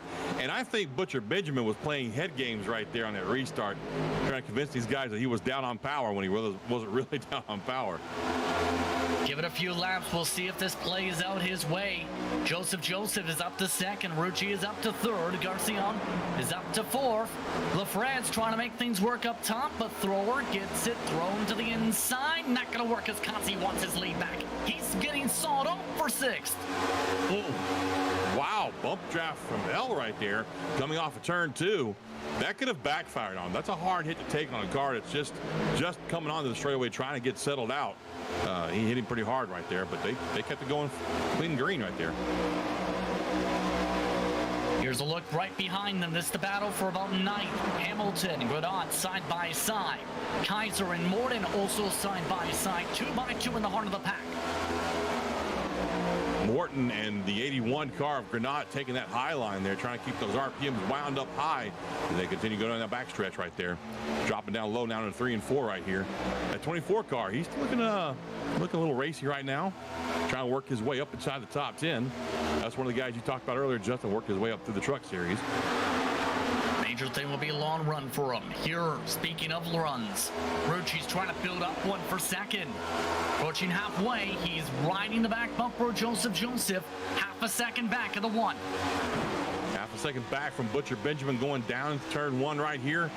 Tell you what, Joseph has had a roller coaster of a night so far. We're not even to halfway yet, Justin. I can't imagine what else he might have in store for him right now as we see him working his way through the dog leg with Rucci right on his back door. Rucci trying to square him up, trying to figure out where he's going to get by him at. And he starts to make some pressure right here going through 1 and 2. Rucci's got the run, tries to get the peak, has to check up a touch. Oh wow, behind him is fellow paint scheme mates. Barret Morton and company looking to fight. This is again for 10th. Kaiser really committed to that middle line. Remember, Kaiser's been trying to sort things out long run. That's been the Achilles heel for the 24 tonight. Long run seems to be an Achilles heel for quite a few guys in here between their tire consumption on pit road, whether they're taking 2 or 4 and not thinking long run or whatever it may be. The only one who's kind of defied that is Joseph. I'm still, as we speak of the devil, Rucci zips by on the inside. I think that right there, Justin, was a case of Joseph saying, go on by, bud. I'm not going to fight you right now. Now the test is on. Can Butcher Benjamin try and run away? Halfway in the race for the World 300. Butcher Benjamin's lead, 3/10, closing in quickly. Rucci has picked up 1/10 and 1 sentence. Rucci's looking strong coming down the outside now, down the backstretch into 3 and 4, closing the gap now between himself and the 1 car of Taylor Butcher Benjamin. Taylor knows he's coming. I don't think he's going to put up a very big fight right here. Oh, he gets loose. Oh, he got loose. Here comes Rucci to the outside for the lead. Side by side for the top 2 drivers. Rucci pulls on around the outside, above the seam. Butcher Benjamin wraps the bottom to the race lead again, goes to 48. That wasn't the way he wanted to make the pass, Justin. That's just the way it worked out. That little bobble the 1 car had on the front stretch. Rucci had to jump out to the outside to miss the back end of the 1 car, and that's where he decided to make his pass at Samu. Rucci back up to the lead right now. Butcher Benjamin losing ground already. You see him already a 3/10 of a second, back there from the leader already. Joseph moving up. In the meantime, we see Hamilton here making his pass on the 7 car of LaFrance. Much different run for LaFrance this run. The past couple runs, he's been really good. Now he's been under attack consistently, constantly. He's dropped back to lowest he's been since the start of the race just about. Do you think he's thinking long run maybe? Just taking it easy on his tires, letting people go for now, knowing that he'll catch them later on? Remember, he was one of the fastest drivers, long run indeed. That is a possibility with him and Garcion. Look at this fight now between Kaiser and the 24 and the 13 of LaPinta. That's for 11th place. Move Kaiser up now. Will that stay the case, though? LaPinta, use the outside. The back straightaway outside has been really strong for some, if you can clear. Especially when you have somebody drafting you right there, as we saw with the 49 car. And believe it or not, folks, that draft does work on the 1.5 miles. And interestingly enough, it's not just the driver in front who helps propel the draft to the car behind, but it's the vice versa. That is so critical, too, when people consider it with this car, with its model right now. Absolutely. And I tell you what, this fight right here between 2nd, 3rd, 4th, and 5th, these 4 guys are just all over each other right here, Justin. We're going to see some action right here. I mean, if there's going to be some bumping and banging, it's going to be right here with these 4. Joseph still sliding about. Hamilton, despite the damage, moves his way to the inside. Pressure Tires moves up to third position. Garciano LaFrance hooking up again. Meanwhile, the Hendrick Motorsports and Junior Motorsport inspired paint schemes looking to get to be next man up on the premier car. I tell you what, these guys are just really, they're making some great passes right here, making some very clean passes, contrary to what we saw earlier in the evening. A little bump and run here and there. Look at the top 5 meanwhile. That top 5, 4 of them are covered under a blanket within the same about 6 inches on the screen. Then you have the race leader in Rucci. Again, clean air, it's king. It really is. And especially when you don't have anybody up there on your outside, not letting you want to feed the car out, come out of exit so you don't wear the tires down too much, and so you don't have to worry about really turning some wheel into it to keep yourself off the, oh wow, look at the wiggle right there on the 5 car. Gaccione got really loose on exit 4 right there.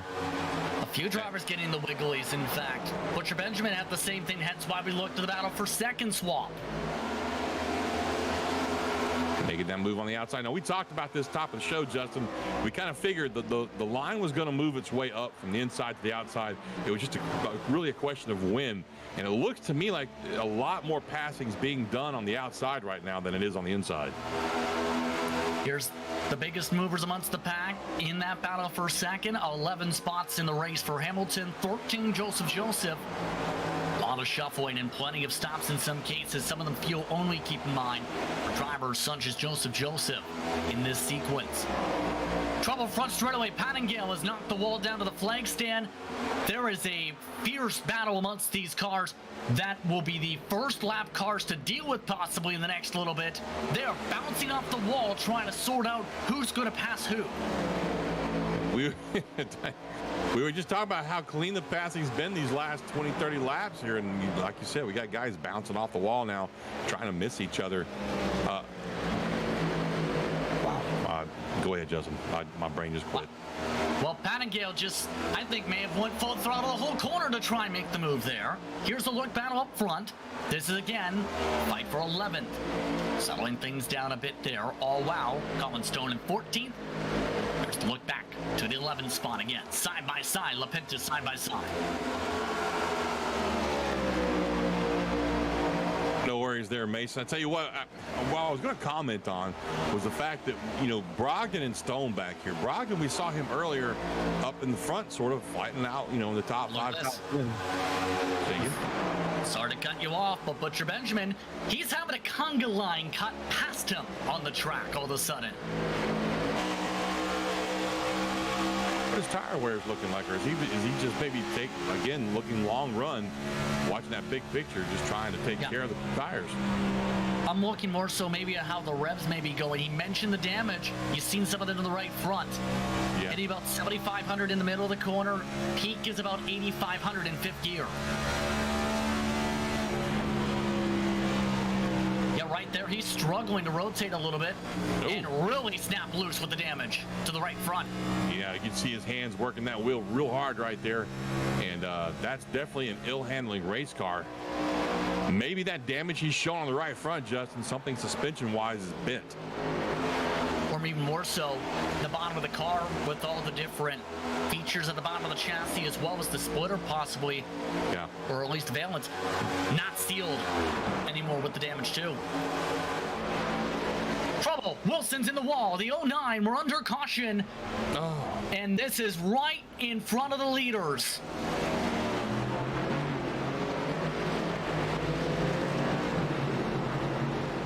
Just inside the window, or just outside of it, should say, to make it a one-stopper from here. Ooh. He was in the drifty drift battle for 19th.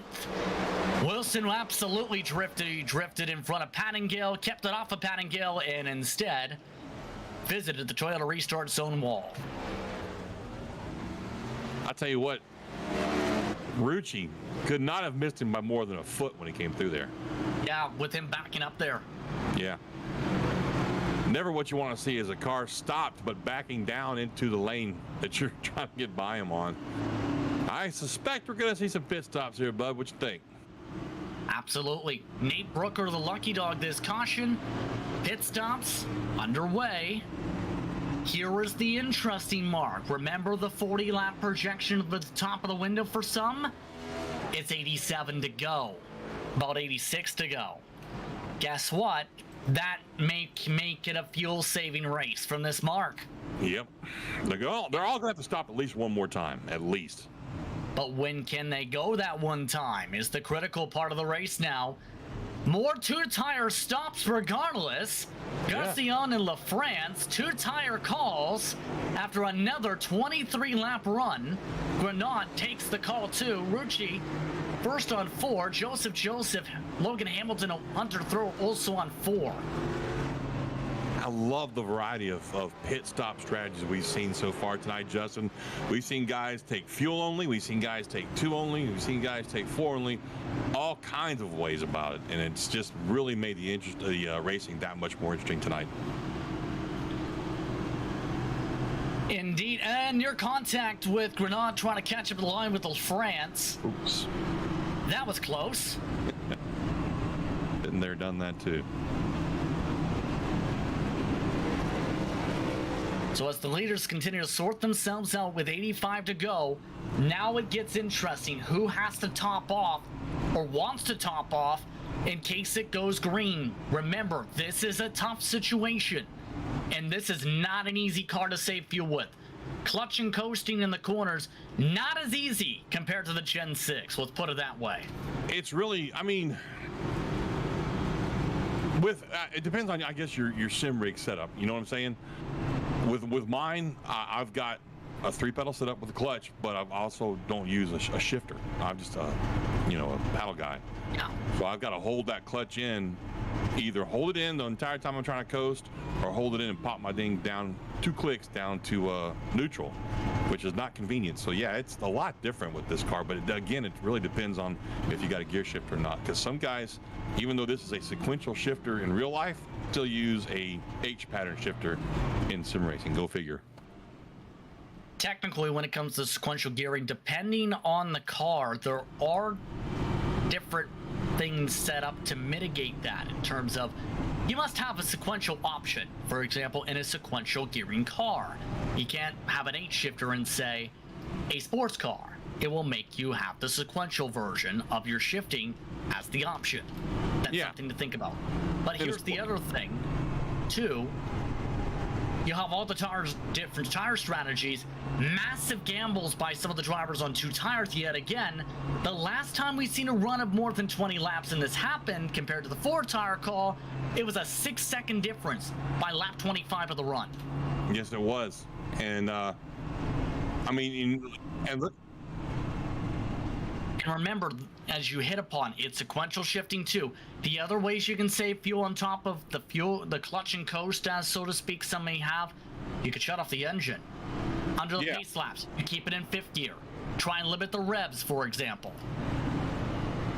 And delayed yellow just triggered on the racetrack because Berger stopped on the track to let by some of the cars getting the wave around. Or did he expire? He looks like he stopped. He was up towards the wall. He had to let by at least 2 cars because Muzzani did take a wave. There was plenty of time to let the cars go here. That's the argument. So Mason, you're saying that Ryan says you cannot use H patterns at all now in sim racing? Yeah, that's what I meant. Yes, Didn't know that. Didn't know that either. Again, I haven't used an H pattern since my little G27 shifter went out on me 3 years ago. I missed it, but I guess I don't miss it now. But then again, I don't really race a car anymore, so. Well, so as they sort each other out here, coming to 1 to go now this time. This helps with the fuel mileage in particular, remember. That it does. That it does. That extra caution lap. If anything, it makes it a bit easier to get to the end if you don't go into overtime. Why did you say that? Because now we will. Well, way to go, Justin. Coming to 1 to go to reset the field. 2 tire calls for the top 3. Garcia, LaFrance, Guinot. Then the first 4 tire call, Rucci. Joseph took 4 tires as well. He's starting alongside Sean Kaiser. Logan Hamilton, Mary LaPinta. Hamilton's on 4, LaPinta's on 2 tires. Morton and Thrower, the top 10. Most of the field past that top 7 did take 4 tires, except for Stefan Purcell, should say, who has ran in the teens all race. Although he's one of the biggest movers at 10 positions gained. Yeah, the other ones are Matt Rucci at 15, Joseph at 12, and I think Connor LaFrance at 13. Connor kind of snuck up on us there. Second place right now, Justin. We were just talking about him earlier. He's been kind of quiet all night. Let's see what he can do with this on this restart right here with Austin Gaccione. Gion continues to try and add to his lap totals. 20 led tonight so far for him. Rucci's led 19. The most laps led Joseph Kasi to start the race. 57 total, led by the number 88 machine. Butcher Benjamin's also led 10. Other leaders, Thrower, Hamilton, Joseph, along with Zadi, who started from the get-go from the point. He's 1 lap down in 20th. iRacing pace car darts off to safety. To the Toyota restart zone once more. 82 laps to go. Contact and bumping. We're back underway. Look at that bump drafting as we come across the line right there. Man, nobody got like an out to the lead kind of start on that one, man.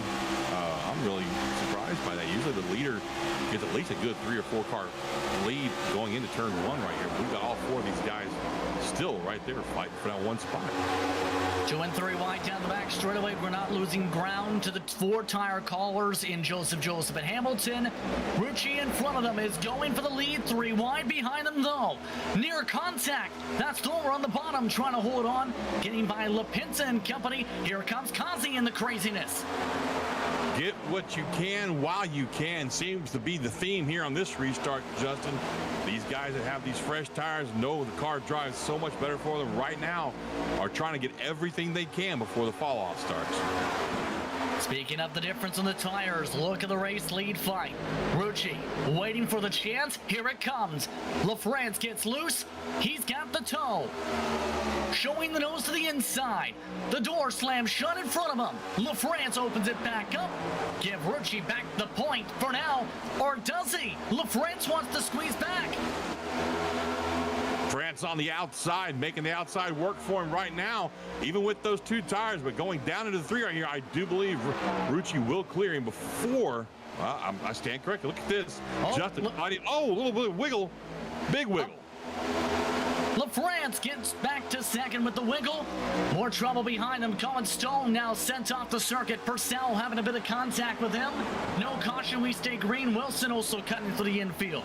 All well, Hamilton and Joseph are up to 3rd and 4th. Joseph up to 4th now. And LaFrance is going to fall. Sorry, my microphone stand's trying to fall apart over here. Oh, wow, that's sorted out. Grenade is trying to sort out himself here. From 6th the start of the lap to 9th. All over the track in his Ford Mustang. The DeWalt Ford Mustang drops back to the edge of the top 10. Butcher Benjamin, the tail end of the train. Benjamin's going backwards, but look who's coming forward. It's Causey since the start has gained quite a few spots. He's up inside the top 10 right now. Causey's another one that took 4 tires in that last stop. You said it. He was the one who's led the most laps so far, but had a couple of bad pit stops there. Got a speeding penalty, which put him a lap down. He's back on the lead lap now and fighting his way back to the front. I'm telling you, Justin, I think before much longer, he's going to be up there fighting with Rucci for that lead.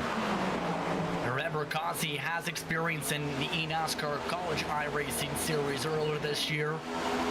Family really excited when he got the opportunity. Real-world experience when it comes to that competitor. Took some time off to focus on his schooling for his degree. He tries to move to 5th and does. He's one of the fastest cars on the track. 2 seconds back in the lead. Oh, contact! Behind him. Into the wall. Garcion collects with Morton. Morton slides up. Gets more hits from the 11 car and then some. We're under caution again. I think Morton may have killed that car this time. That is unfortunate. Pulse Poppers instant replay. That got close. Too close. I know exactly what happened right there, Justin. The thing about internet racing, man, is sometimes the internet just it doesn't know exactly how to interpret positions on track. Even though they didn't technically touch until he got out of shape, it's like the two cars become magnets and they just suck into each other.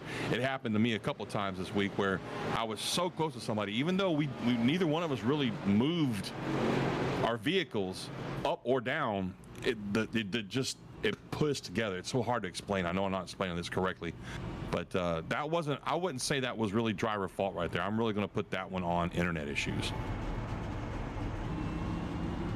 Lucky dog this time. Good news for the pole sitter. Rosati is back in the lead lap for the first time since lap 40-ish. So we're up to 19 cars in the lead lap. Pit stops 9th on back. Butcher Benjamin, once those coming in. This now gets an interesting wrinkle because the leaders you see are saving fuel on the apron. That is a way to save fuel by going the shorter distance around. The drivers who just came in just gave themselves a little bit more fuel to possibly push the rest of the way if it goes green. From here, we've got a little over 74 laps. Will be probably going to go back to green with 72 laps, 71 laps left. So it's still going to be a one-stop race from here. It's just like you said, some guys are going to be able to go a little bit further into the run, and that's if we go green. So let's be honest, though, I'm not seeing it. We are seeing the aggression start to pump up a little bit between drivers. We're seeing guys make moves they wouldn't have made earlier in the race. So I don't foresee this thing going green the rest of the way. But if it does, there's going to be some guys that can stay out just a little bit longer than others. And, especially if they're the guys that can take care of their tires, Justin. We've talked about tire wear being a factor here. And it looks to me like somebody's getting ready to... Oh, no, they're just trying to save fuel. Yeah. I thought for a second there, those three up front were about to duck down pit road. Now, where is he going? He's going down the... He's trying to take the Roval. Yeah, he's going to go do the Roval for a little bit. I mean, Roger Carruth does it at Daytona. Why not? Why not, right? I found my way into a victory lane. What track was that? I can't remember which one it was. You have to be very, let's talk about pet peeves with iRacing real quick, Justin. That's been one of my biggest ones since day one back in 2008, is that we can't get our cars into pit lane because I've always wanted to park it on top of that building in Bristol. Well, there's a lot that can happen, to say the very least, if you found that way. Yeah. You can't drive into victory lane at the new Phoenix and at Hickory. Can you? A couple other tracks, yes, you can. At a couple. That might have been the one. I can't remember what track it was. It's been about a month or two since I did it. And let's be completely honest, it wasn't one of my more sober evenings of iRacing. Okay. So, yeah, my memory's a little hazy. And I'm old, man. Okay. By the way, we'd like to welcome those who have just finished watching NASRA competition from Kansas that just completed moments ago. That race finished in a thrower with three trucks covered under a blanket in the fight for the race win. To learn more about who is involved in that without the spoilers, be sure to check it out after tonight's coverage of this race, or watch both at the same time, or watch the race video on your fridge while watching this on your TV. And yes, there are smart fridges that do that. There are. He's right, Mason. I've seen them, buddy. One to go. As a guy who grew up at a time, like I'm 52 years old. I don't know how old you are, Justin. I'm assuming you're somewhere in your mid-20s. Correct. Okay. I grew up at a time when there were no smartphones, tablets, stuff like that. Kids didn't have something to stick in front of their face all day.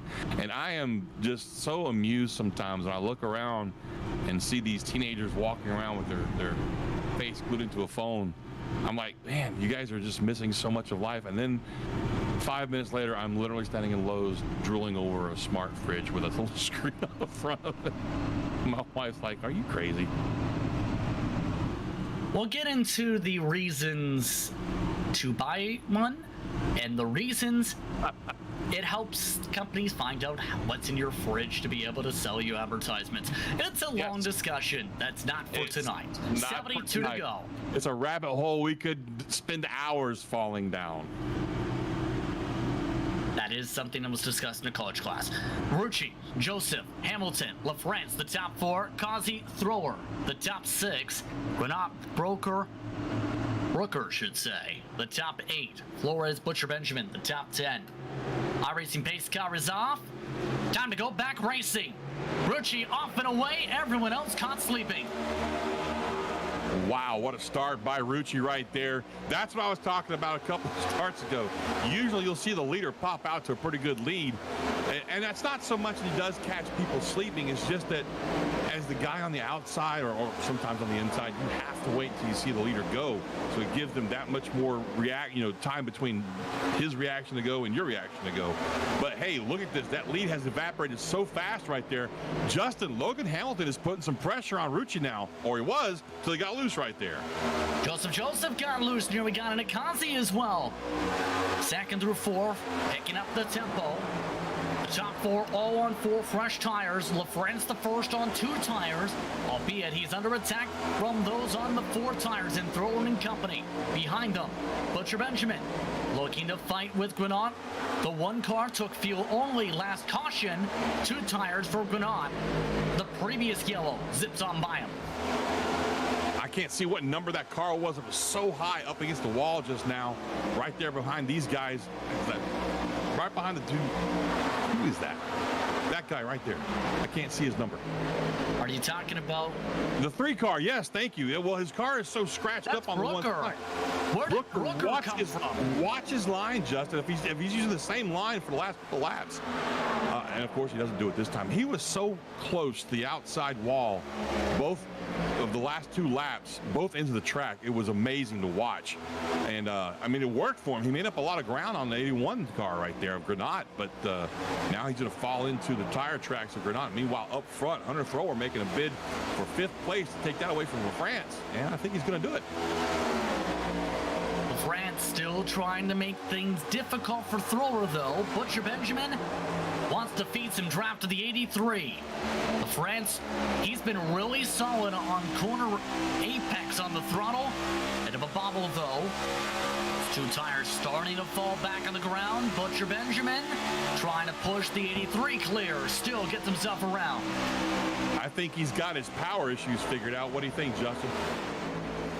Looking a little bit sporty. Remember, though, it was long run where Butcher Benjamin really started to feel the impact. Behind them, everyone else, they're trying to avoid impacting each other. Brogdon in the 11 side by side with Kaiser. Kaiser a little bit slidey. Behind them, Morton slipping up as well. Morton slid way up the track right there. I thought he was on the brink of losing control right there. In the meantime, that 3 car is falling down a couple of spots right here. Still working the outside. He's got Brogdon. 2x2. Look at this, man. Oh, look how close Brogdon got to, who is that? Is that the 24? Yeah, 24 car. Boy, they were beating doors off each other right there to that last turn. 2x2 to 3 rows deep. Kaiser still trying to get himself sorted out to the way outside. Brogdon just avoids the wall. Brogdon gets loose. He slides. A checkup just avoiding slamming him as Morton. That could have been disaster.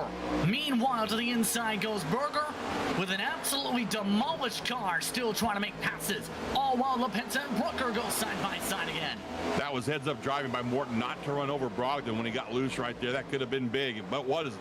In the meantime, like you say, I'll tell you what, the fact that Berger car is up there, even being close to competition with these guys is impressive. Oh, look at how loose the 49 right there got just then. Way out of shape right there, Muzzatti was. 1 car in the grass. It's Granat. Granat comes back up in front of the next grouping following Pattingale and company. We stay green. All while they still fight in the mid-pack for 9th position.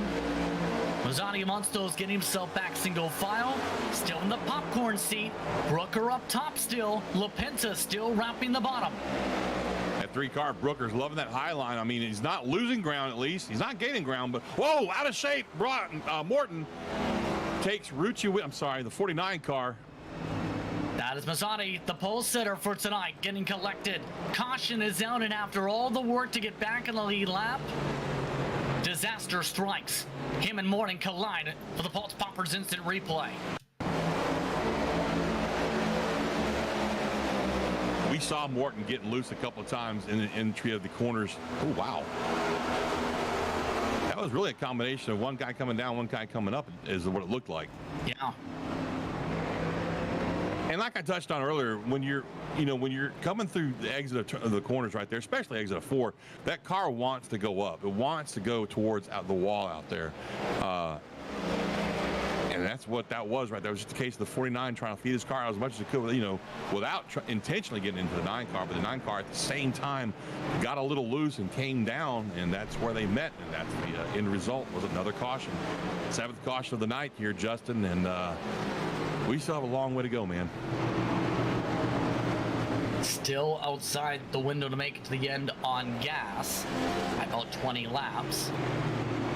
Rucci's still the race leader. Hamilton, Joseph, Kazi, Butcher, Benjamin now the top 5 at the top of the caution. Who will elect to take some tire strategy will be an interesting mark. LaFrance and Thrower, Rucci, Hamilton, Joseph, Kazi in, Butcher, Benjamin, and Gacion again mix it up with LaPinta and Brooker staying out, with Brogdon as well. The pit strategies in this race have been all over the map tonight. All over the map. Welcome to Caution Precaution, right? If you pick right, you win the strategy game. Yeah, pretty much, man.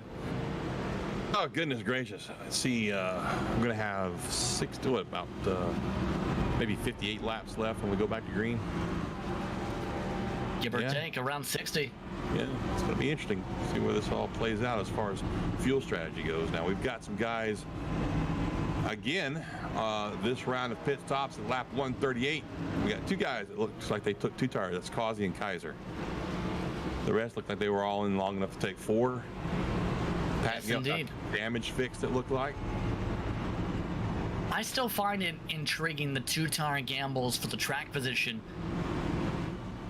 It's a major gamble we've seen tonight with this car. In the real world, I will say this, and hence why I think so many are willing to try it at least. 2 tires have been a winning call in some cases in 2022 in the next-gen machines. Yeah, it has, but I said this before and I'll say it again. I've never been a 2-tire guy. I just don't like to gamble, man. If I've got the tires to use, I'll use it. Now, what I have done is in races where tires were limited, I've gone with just fuel only on maybe a couple pit stops if they were close enough to the last time that I pitted. That's one that I get. But 2-tire stops always seem to bite me in the butt because I can never remember, Justin, to be honest with you, if you take left sides, does it make you looser? If you take right sides, does it make you looser? Which one is it? I don't know. So that's the main reason I don't do it. Depends more so track to track and chassis to chassis these days. Usually, take right sides only, usually looser. Left sides only, get tighter. That's usually the baseline. Here is the interesting thing, and this is also coming in from the setup builder for this series, Jeffrey Souza. Thank him again for the work he does to help tune these cars for tonight. That extra tire set will be a major talking point the rest of the way. Who has a full set of Goodyear Eagles in the pits? Who has only only a half a set? Who has no sets? We have 60 laps to go. You better hope you're not out of sets. That's absolutely right. I mean, we've known this for a long time because Harry Hogg told us so. Tires is what wins the race, Cole. Always has been, always will be. I mean, if you can't get the car to turn because the tires are sliding all over the place because they're old, you're not going to do very well. That's all it boils down to. So as these drivers sort themselves out and get themselves ready to go flying around the racetrack, 60 to go, expecting lights go out this time. Again, the top 2 staying out as well as 3rd and 4th on track, so top 4 should say. Butcher, Benjamin, Garcion. Then you have LaPinta and Brooker. First on 2 tires, Kaiser and Kazi. 4 tires for the rest of the pack, just about. Rucci, Hamilton, Joseph, Thrower, the top 10. Give credit to Mazzotti. He really struggled from the jump. He's in 13th despite being in the vicinity of the trouble and getting some contact earlier on. A couple cautions the past few while ago. Yeah, and he's dodged a couple of bullets as well. He's had some guys get really loose in front of him, really close to having some contact, but was able to avoid that. On this restart, before we go green, Justin, I just want to get a quick opinion on you. Who you looking at to win this one? Who you looking at to bring it home? Normally I say Barney, but at this point it could be anyone including Barney with how this is playing out. Barney being our pace car driver, folks, in case you're wondering. But in all seriousness, liking what I've seen from Rucci, he's been able to stay the most consistent out of all the drivers. You can still say yes to Kazi, but Kazi's got a significant amount of damage. And the problem is with Kazi, even though he's got track position now, he's gotten the track record of speeding on pit entry. Who knows if we get in our green flag stint? That's the big thing that leads to the stops. Absolutely. I'll get into mine after we go back to green here, bud. All set to get back underway. Head to the restart zone. Green flag is up. Back off and away. Butcher Benjamin gets a clean launch. LaPinta boxes in Kazi. Nowhere for him to go. 2 by 2 by 2 back here past the 5 car of Gaccione. Swinging way up high again is that 3 car of Brooker, man. He loves the really, really high line. We'll call it the Harry Gant line here at Charlotte Motor Speedway. Meantime, look at Causey fighting his way, dicing through traffic right here. He's got the 48. Well, he had the 48 right behind him. 48 kind of blew his entry right there just a little bit and drifted up. And look at Hamilton getting loose now on the inside down, almost into the grass. God, we got contact. 3 wide is getting shuffled out as Brooker. Brooker forced to the top line amongst all the craziness. Kaiser tries to make the move to the inside. Thrower rides on behind. Still 2 by 2, a couple rows deep as apologies over the radio. That 3 car is really, his back end is swinging out to the right a little bit on exit of these corners. That's going to burn that right rear tire up right here. Watch him, just a little slew to the right, little loose, little wiggle. That's going to burn that right rear tire up if he keeps that up. Oh, caution on track. Caution in it. Flores in turn 4. The Halifax, Massachusetts-based competitor in more trouble. Let's take a look at the Pulse Bombers instant replay. Well. Oh, wow. Hello. Excuse me. Pardon me, bump. Those warning signs of the back bumper for him have not worked out. Not at all. Not at all. And that wasn't anything that actually, that wasn't his fault at all. When you look at that replay, he was just in the wrong spot, the wrong time, because those guys below him were making significant contact with each other. And he was just the catch fits, the guy going straight. Not making a joke out of it. I'm not making fun of him. It sucks.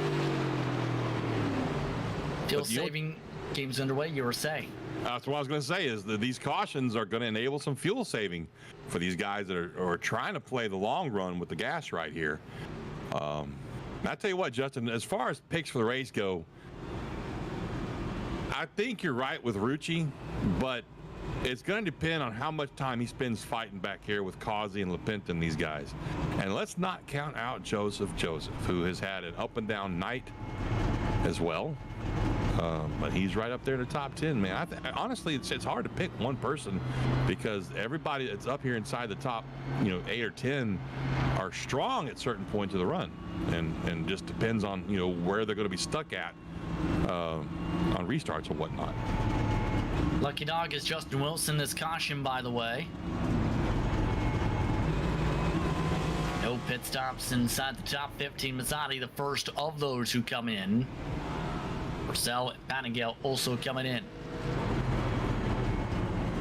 We'll take a quick break. Approaching 50 to go. World 300. You're watching L-TAC competition on LSRTV for iRacing's virtual Charlotte Motor Speedway.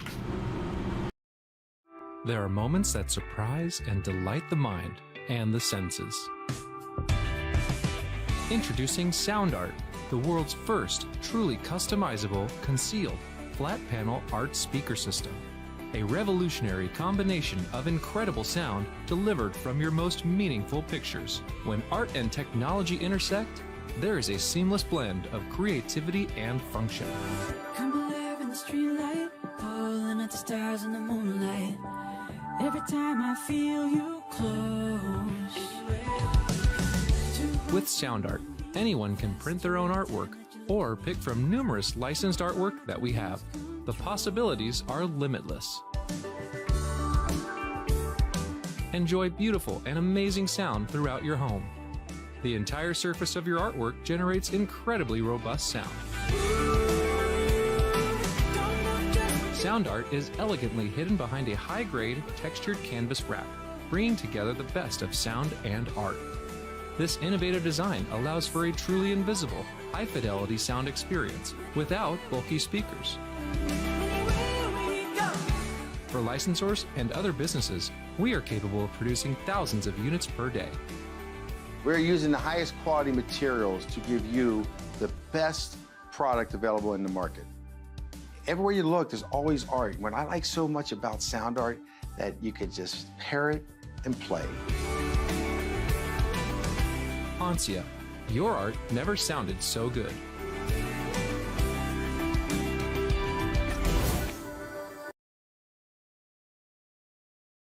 Welcome back to LSRTV's coverage of L-TAC competition for the Tucson Sound Art Cup Series, the World 300, here from Charlotte. Getting ready for the restart in about a lap and a half from now, where tempers are a-flaring across the track here at a facility with plenty of history at America's home for racing. The strategies have been all over the map. Butcher Benjamin and Gassion are the top two. Kazi, Rucci, Lapinta, Joseph, the top six. Plenty of intensifying action approaching the final stages. Still a one-stopper to get to the end on the gas tank. One stop at least. And I don't think we're done with cautions yet there, Justin. I really don't. Especially with the trends of the night. How many cautions have you seen tonight? The winner gets a virtual hug. Take some time to get that calculated. Kazi inside, he is right there to pounce for the lead. And I don't think he's going to show any patience at all. I think he's going to be very aggressive in trying to get past these two guys in front of him. And I think this is where most of the action is going to be for the next 5 laps when we go back to green. Keep in mind, this is the driver who won last year's running of this event. It was the longest running race in L-TAC history. But Kazi led 76 laps that night out of the 200. A quarter of that race was ran under yellow. Ouch.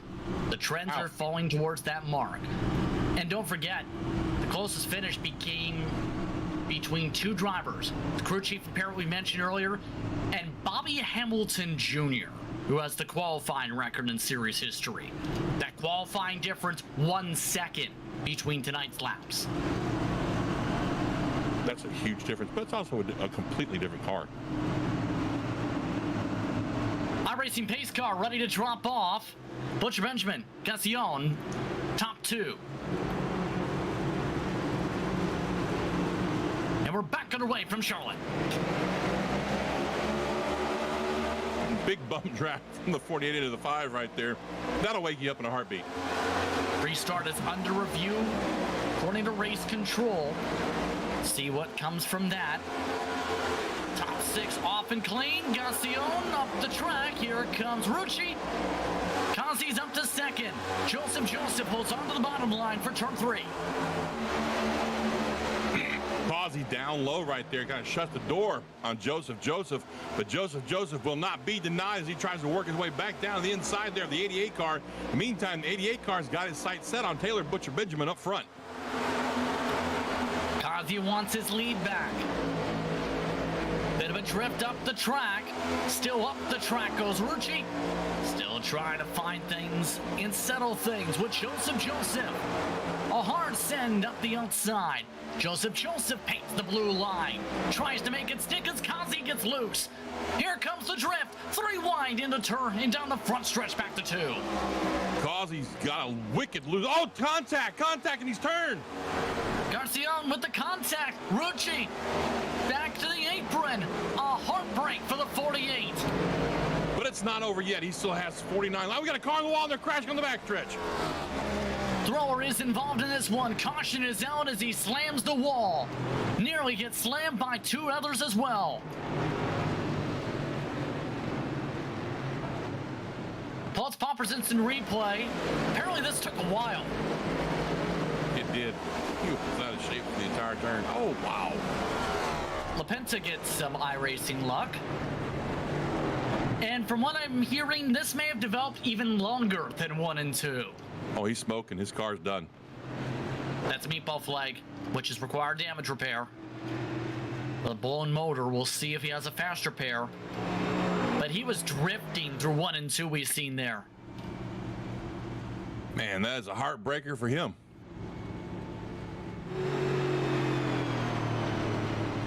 We'll see how this plays out. It's a good break, at least for Rucci.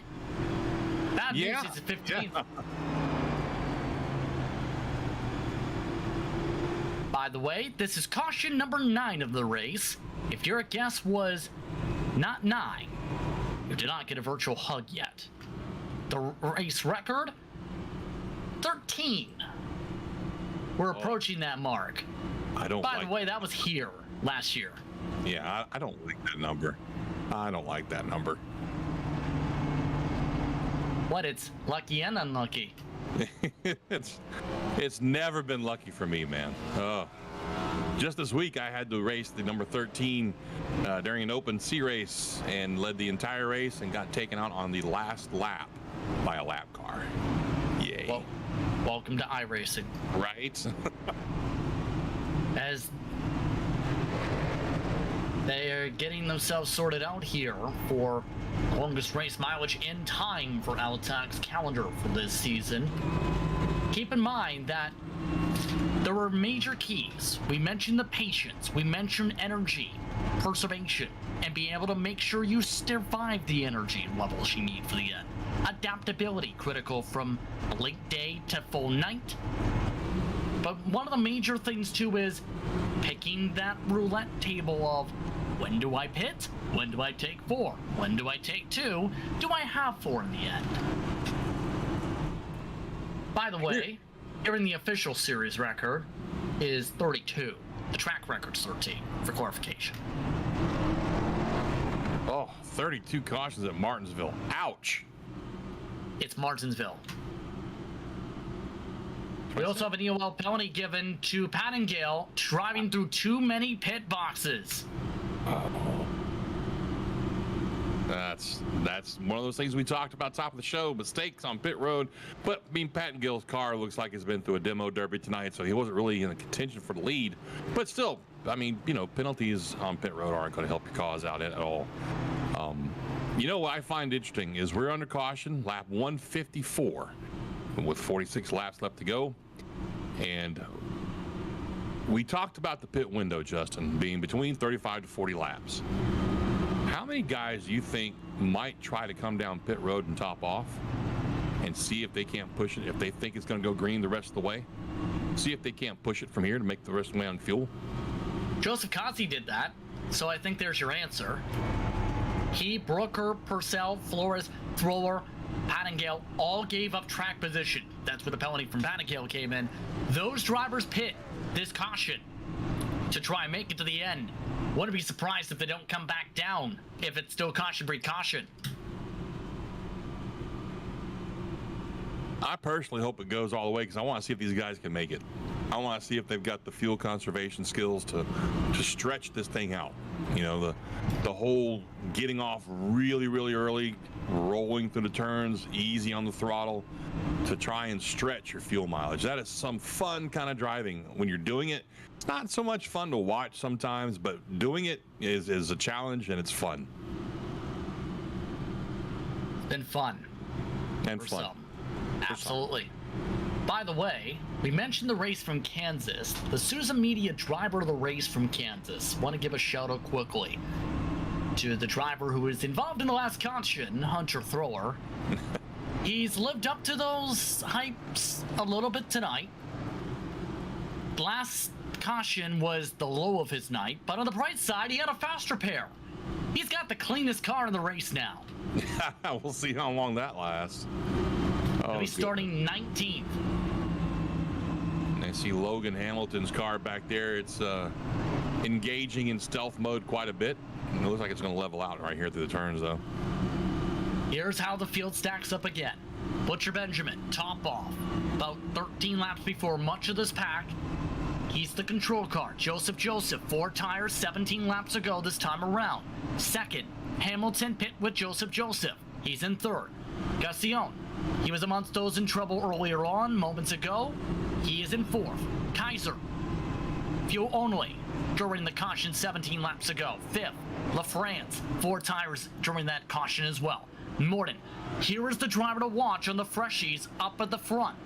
Mazzotti, he's got the freshest tires in the top 13. He starts inside the top 8. Does he, though?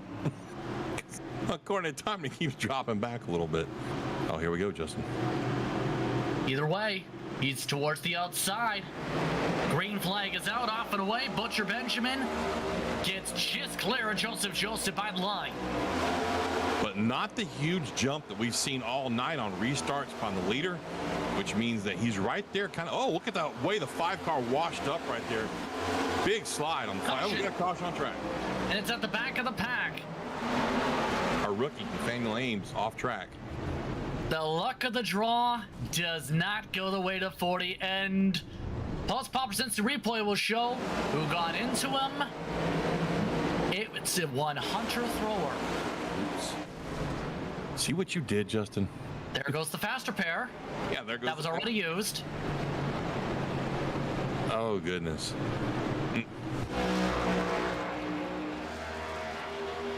There's the caution precaution we talked about. And so now those guys that just pitted about 3 laps ago are kind of liking this because now they don't have to conserve quite as much. If anything, I'm thinking ka-ching. Yeah. Remember earlier this week, Northwest Cup Series, it had cautions, precautions before the longest run of the race to close it out. The winner of the race made it 71 laps on fuel because of the cautions. At what track? Here. Oh, wow. Yeah, but they run 100% over there, don't they? Key word is that, yes. Yeah. Here's the factor to think about. That might be a possibility if you get another caution or two where, despite pitting, say, at 46 to go, you don't burn as much fuel under caution. That's For true. every 1 pace lap, you do the math, it's about 2 laps of fuel you have, or rather, you burn half a lap of fuel you would have in a green, so to speak, on average. You're in a good spot. Yeah. Joseph Kazi just tucked back into the pit lane to top off again. Berger, Brogdon, Flores, Thrower, Purcell, Pattingale also in. Everybody else stayed out. Brooker and Wilson stayed out amongst the top-off group in the last caution. Yeah, it's fuel only for Causey at least. I see a few more guys ducking down there. Looks like most of these guys went fuel only. Berger took a set. Very interesting. Wonder if that was his last. I wish we had some sort of a way to tell who's used how many tires. I know you do. I know you do, Mason. And tell you the stints. It's the tough thing on the exact calculation. Depends on person to person. And this is why being a crew chief on the sim takes a lot of work. You have to make sure of those numbers too. To make sure you add all those up. Who has a faster pair? Who's got X? That's all having to be taken into account throughout an entire race night at every level. Yeah, I don't think I have the patience to do a crew chiefing job on here. I really don't. Thrower's back in again. He's out now. Brooker, Wilson, Brogdon, and Purcell are on pit road again. Plenty of drivers ducking down as mentioned, yes. And hearing somebody said the word trouble over the radio. I think they were trying to get race control's attention because I believe someone just had a pit stop excursion. Oh. Hunter Thrower had another one. We've seen everything. We have. Pulse Pop presents the replay, and this time, This is how you risk an unsafe pit exit. Oh, that bump. Oh no, up onto the track too. Oh man. You didn't get a penalty from the sim, shockingly. Really? Huh. That car is used up though, Justin. Did you see the damage on that thing, man? Yep. And we know he already used his fast repair earlier because he blew his motor in the wreck before that. So, poor 100 thrower, man. He's just, that's Taylor. That's a, that was a, yeah, that's 100 thrower. Yeah. He has given the reason to race control. His reason, he never hit that bump before. He didn't know it was there. He does now. He does now. Butcher Benjamin still the leader. He and about the whole top 11 have to pit still.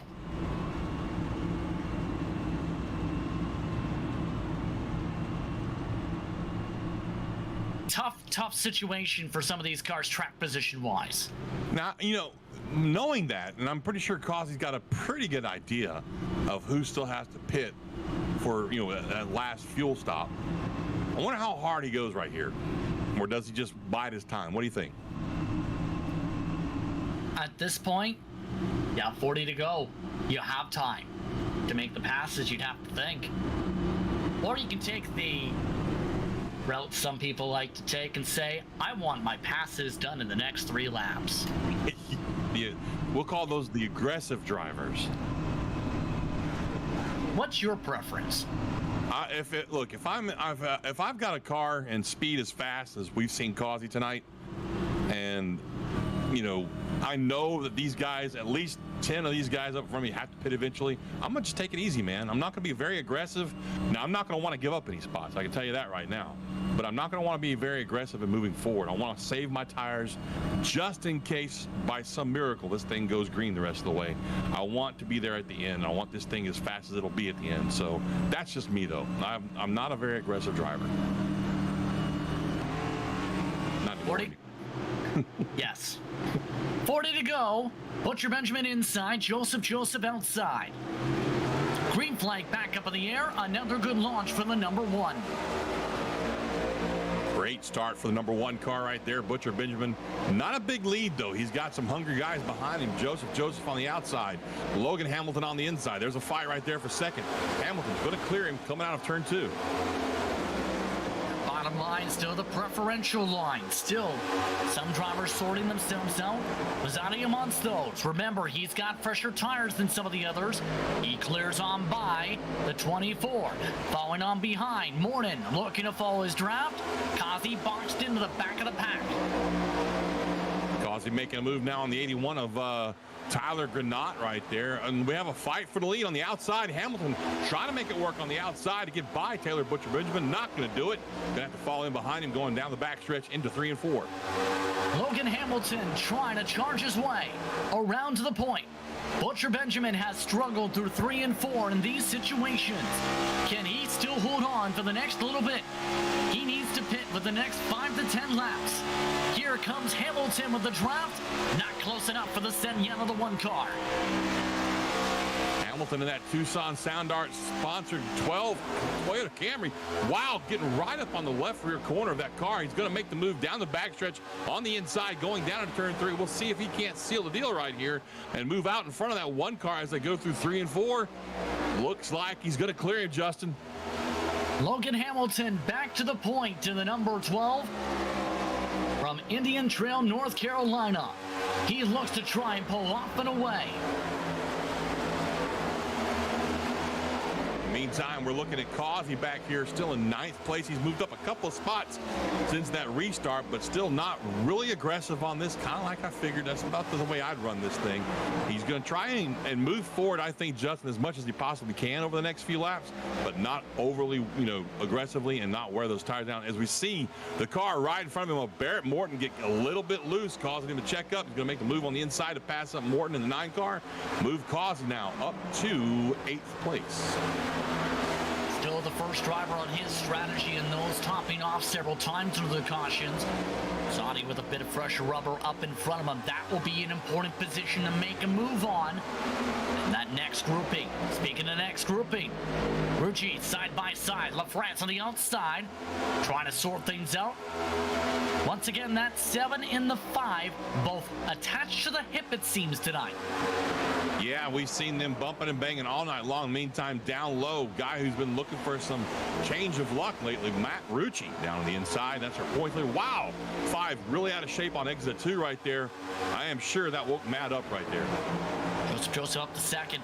Want to take a look at the 88? Listen on board if we can, because remember the fuel strats? Listen to this next entry. This is how big the mileage is getting.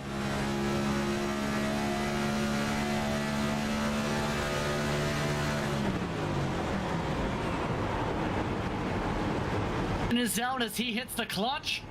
It's at the back of the pack yet again, and that will help his fuel mileage again. It's Brooker without a back TV panel now. He was up in the wall. Several others went through the middle of the turf. Pulse poppers into replay. Pattingale is the one who gets into him. Everybody else goes for the cha-cha slide in the infield. His car was up on 2 wheels there, man. Wow. That might be day done for Brooker. Yeah, that car does not look very healthy at all. And I'm fairly certain he's already used his fast repair. Mandatory repairs for him and Pattingale under this caution. One of the drivers we've seen sliding Purcell. But Hamilton and Joseph now 1 and 2 at the head of the pack. Wouldn't be surprised to see almost everybody come in except for a few of those who were in the top-off strategies now. There we go. I'm coming down to it as we come through 3 and 4 right here. I'm really kind of curious to see who's going to do what here. And here comes Hamilton. Really firing off down pit road. Gets slowed down there. Everybody coming in. Kazi's coming with them. Wow. Didn't expect that. Justin Wilson stays out this time. Everybody else on the lead lap has peeled into the lane. Well, there goes everything we've talked about in the last 15, 20 minutes, Justin. Everything out the window. Hamilton has taken his fast repair. Mazzani's in the box. Kazi also rolled on in. 2 tires for LaFrance. Kazi, fuel only to take the race lead off the lane. LaFrance second. Garcian again, 2 tires. Gwinnett, fuel only. Everybody else, 4 tires and fuel this stop. I think Kazi took fuel only. You're right. 1 driver stayed out, shockingly, Justin Wilson. His tires are only, if I'm looking at this right, his tires are only, well, no, he only went fuel. He went fuel only on that last pit stop at lap 158. Which was, and then went 5 laps prior in the pit lane too under the previous caution. So that might have been where the tires were. Yeah. But this is a gamble for Justin Wilson if he elects to keep the track position. Huge gamble. And what this is going to do is this is going to make these guys that we know are fast and have been up front all night really cautious on this restart. With the exception of maybe Kazi, who'll be on his outside. He'll be able to probably get, well, is he going to pit? Nope, he stays out. Wow, what a gamble by this 09 guy, huh? A big chance for Justin Wilson. This restart is going to be insane, Justin. Insane. The strategy cards, they're all up in the air. I'm just saying, look at this car. Right now, Joseph Kazi's going to pull up next to this car. He's going to look over to his left, and he's going to go, huh, okay, glad I'm out here. As Justin Wilson makes a best friend in the pace car. Last running of the World 300 had just 13 cars on the lead lap. That is a possible record that could be broken at the pace we're going. 19 cars are still in the lead lap. 20 are still running. Only 4 DNFs so far. Which is astounding considering some of the action we've seen tonight. A lot of cars bouncing off of walls, bouncing off each other. Oh, Little Mason's on the radio. And as as these drivers continue to sort themselves out, I will say this. Tonight it seems everybody's leaned into the new trend of saying, hey, Nolan, as a button. Welcome to L-TAC, where everybody uses the button at the same time, every lap. And being an admin can be an adventure, Justin. I'm sure you've done a few admins on some races. It's an adventure. It can be. Imagine doing it and driving. I don't know how those guys do that, man. You definitely don't want to do it while driving. No. I've seen, well, we'll call it a catastrophic failure or two of admins trying to admin and drive at the same time. It's yeah, it never ends well sometimes. Well, here we go. What's your take on this restart, Justin? I'm telling you, man, I'm dreading this restart a little bit if I'm these guys on the inside lane. One of the biggest restarts of the night is coming up. Justin Wilson, he might not be good on fuel. He's saving gas before we even get the green. Wilson, Kazi, LaFrance, Gassion, the top 5. And somebody just dove down pit road and ran over the blue cone. Not pit road, but the backstretch, excuse me. Don't you love it when someone makes it their full mission to take the blue cone with them to the start finish line? I am that guy. I am. I'm going to tell you why. That blue cone, when they first put it in iRacing, DQ'd me twice in a league race and cost me a win. So I hit that little son of a gun every time I get a chance now. Okay. If I could stick my virtual arm out the virtual window at Texas and hit that thing, I'd give it a virtual slap there too. Some people like to attach to the front grille. Yeah. It doesn't work well. Unless you're in the 87 cars. It works real good on the Monte Carlo. Here we go. 29 to go. Let's get to serious mode. These drivers about to have a serious restart. Wilson, perfect restart off and away. That was a great restart by Justin Wilson on the inside, but look at this Kazi coming up the outside. He throws the block on him. Oh, he's trying to block. He Even is. harder. Oh my God. Wilson slides. He spins into the wall. Saves it from hitting the barrier. Wow. Wilson in the lead. Kazi back to the point. Say what you want about the call for staying out right there, but that dude just had the save of the race right there, Justin. Hands down. More wrecking behind him. Caution is out. Mazzani again in trouble in the 49. And we're back under yellow. I tell you what, that save by Wilson, that was the best save I've seen all night. Pulse Poppers instant replay. There is Berger.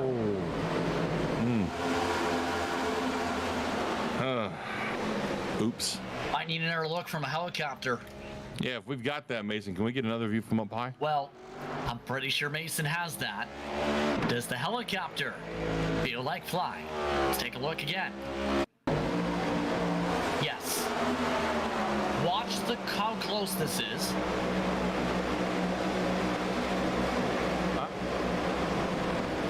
Foot and a half. Yeah. Love those collision boxes. Yeah. As somebody who did some modding, Justin, back in the R Factor days with their NASCAR mod, I did some modding, models, physics, stuff like that. It's hard to get this right. I know a lot of people gripe about internet connections and, you know, net code and whatnot with iRacing, but it's so hard to get that right. It really is. Takes a lot of work. It does, man. And you know they're doing their best at iRacing to fix stuff like that. But this is just that, folks, that is part of racing online. You know, I mean, you're using a bunch of electrons traveling through the air to other points in the world to tell a computer where your vehicle is on track. Something is bound to go wrong every once in a while. It's unfortunate, and it causes a caution tonight, but it is what it is.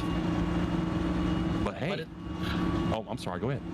Was about to say, but hey, indeed, Gauzy's the leader. That's what From North Miami Beach, Florida, his hometown listed. As we talked about experience, racing world and real world with his family as well. Remember, were Go a little speaking. bit more into that, if you don't mind, Justin. A little bit more into that. What I mean by that is, remember when doing some co-announcing for the first couple rounds for the College Series, is his father actually reached out to me. Before one of the races, the first race he had made, this was at Charlotte actually, before that night, and spoke to give the background about him, mentioned the family connections there too. His family has had racing ties where they used to run an ASA, for example, against some of the competitors in the real world, like Jimmy Johnson, for example, in those days. So there's a lot of family ties when it comes to the Kazis, and Joseph Kazi was one of the quickest drivers in the trucks that day before having a spin come into the pit lane that's seen him crash into the wall. He's quick here. This is his track to win at. And I tell you what, he's a very happy camper right now that he's not going to deal with the 09 car. I mean, I'm not putting Justin Wilson down at all, but his car was heavily damaged, had been out on track for a while now, older tires, so we knew the restart was going to be exciting. But man, I mean, he being Justin Wilson made it very difficult on Joseph Causey to get by and take the lead away. 2 different blocks, but a slide. That might be one of the best of the night. I mean, he could not have gotten any closer to that wall without touching it, I don't think. Just from what we saw before the big wreck behind him happened, you know? For those keeping track of statistics, We We are quickly approaching the record for longest running race in series history. The record is 2 hours 31 minutes. Right now, the schedule is about 13 minutes away from that mark, give or take. With 25 laps to go in this race. And I don't think we're done with cautions yet, my friend. I really do not. Kazi sets up as the control car. Race control is clarified. It's 9 minutes away now. With 24 to go, it will be Kazi, LaFrance, Garcion, and Joseph. Renaud, Rucci, Hamilton, Wilson, Butcher Benjamin, Morton, the top 10. 19 still in the lead lap, 20 cars still running. Ames was the lucky dog this caution. Only car 1 lap down in the entire pack. Renaud, looking on board with him. It's been a wild night for the 81 when you consider he was slid through the artificial turf at one point. Still has damage, looking to settle things down. Of note, the blue cone you were talking about, Purcell has been warned about running over the blue cone for a second time. He went in the grass to run it over this time. It sounds like he's got a beef with the code as well, doesn't it? Oh, 25 to go, Justin. Restart right here is going to be very important for some of these guys to get up to the gears without spinning those tires. It's going to be a fun one, man. 24 laps to go in the World 300. Kazi going through the gears, ready to control the pack. If you're a fan of Chevrolets, it's 1, 2 to 3 for the manufacturer. Kazi up and away, back and away. Terrible start for LaFrance. Terrible start from LaFrance. He got some backdoor knocking from the 20 car right there, who also got a little backdoor bump from the 48 car. 48 of, Rucci's going to duck down now, trying to get by on the inside of Joseph. In the meantime, Joseph is still trying to figure out how he's going to get by the 7 car. In the meantime, Causey's like, hey guys, I'll see you later. I've got a half-second lead now, and I'm going to check out. LaFrance tries to squeeze a little bit of the 5. Better launch. Garcion tries to diamond it. Joseph nearly visits the wall. Rucci nearly visits the back bumper of a couple different cars. We are getting really slicing and dicing up here. And look at this slide that 5 just did. A little bit of a 4-wheel drift up towards the 7. Caught control back down through the turn right there. In the meantime, look at this block. The 81 car, Tyler Granat threw on the 20 of Joseph. Big time block. Didn't work though.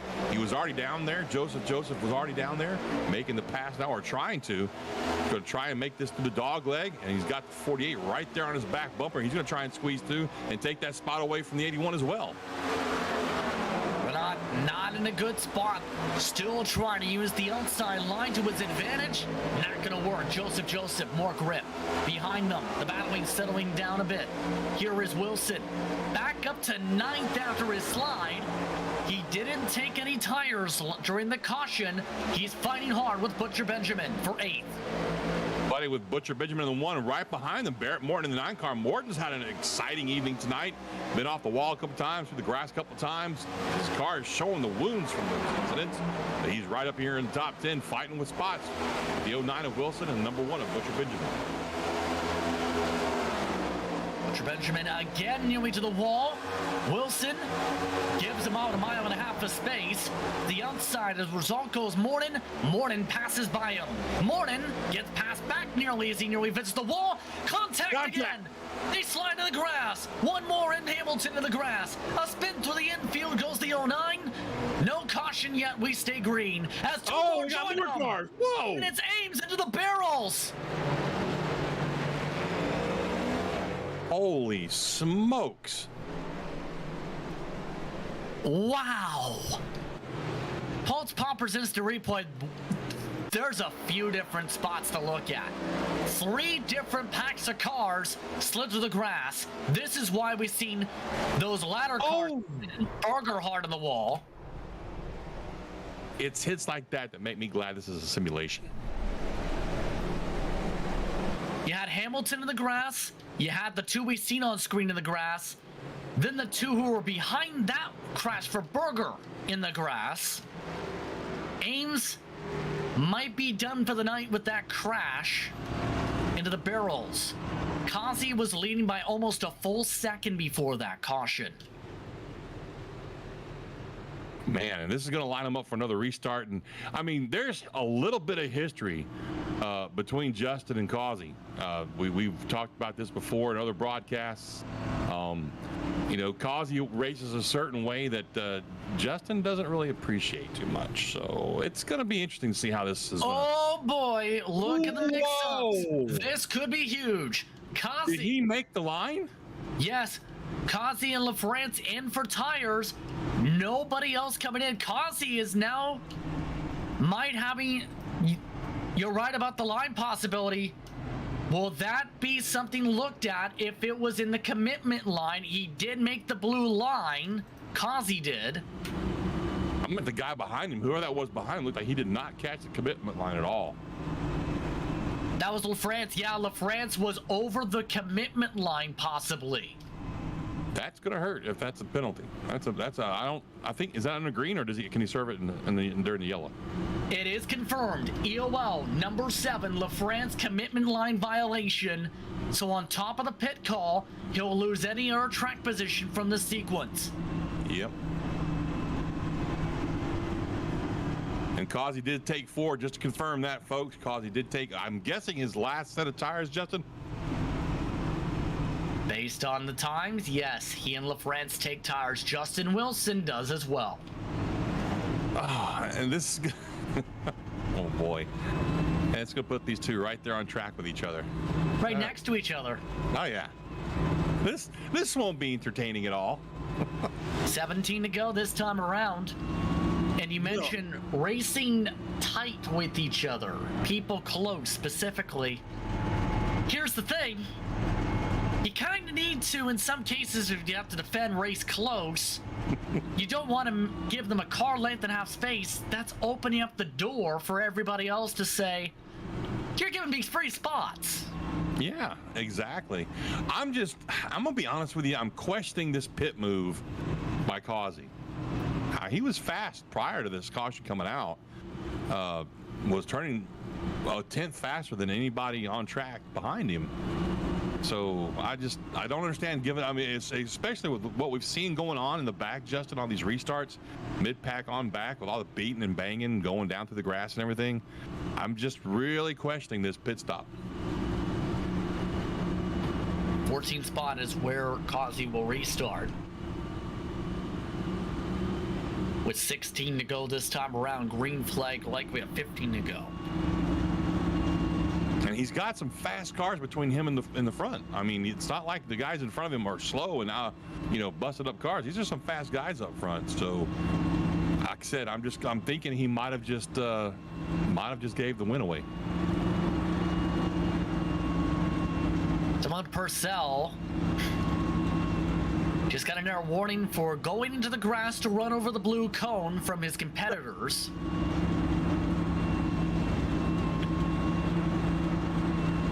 Yeah, Purcell definitely has something against that cone. Here's a look from the leader. This is the 5, Garcion. Could this be the night he breaks through with the strategy differences? It's been that type of a night. It really has. We've had some strategies all over the board tonight.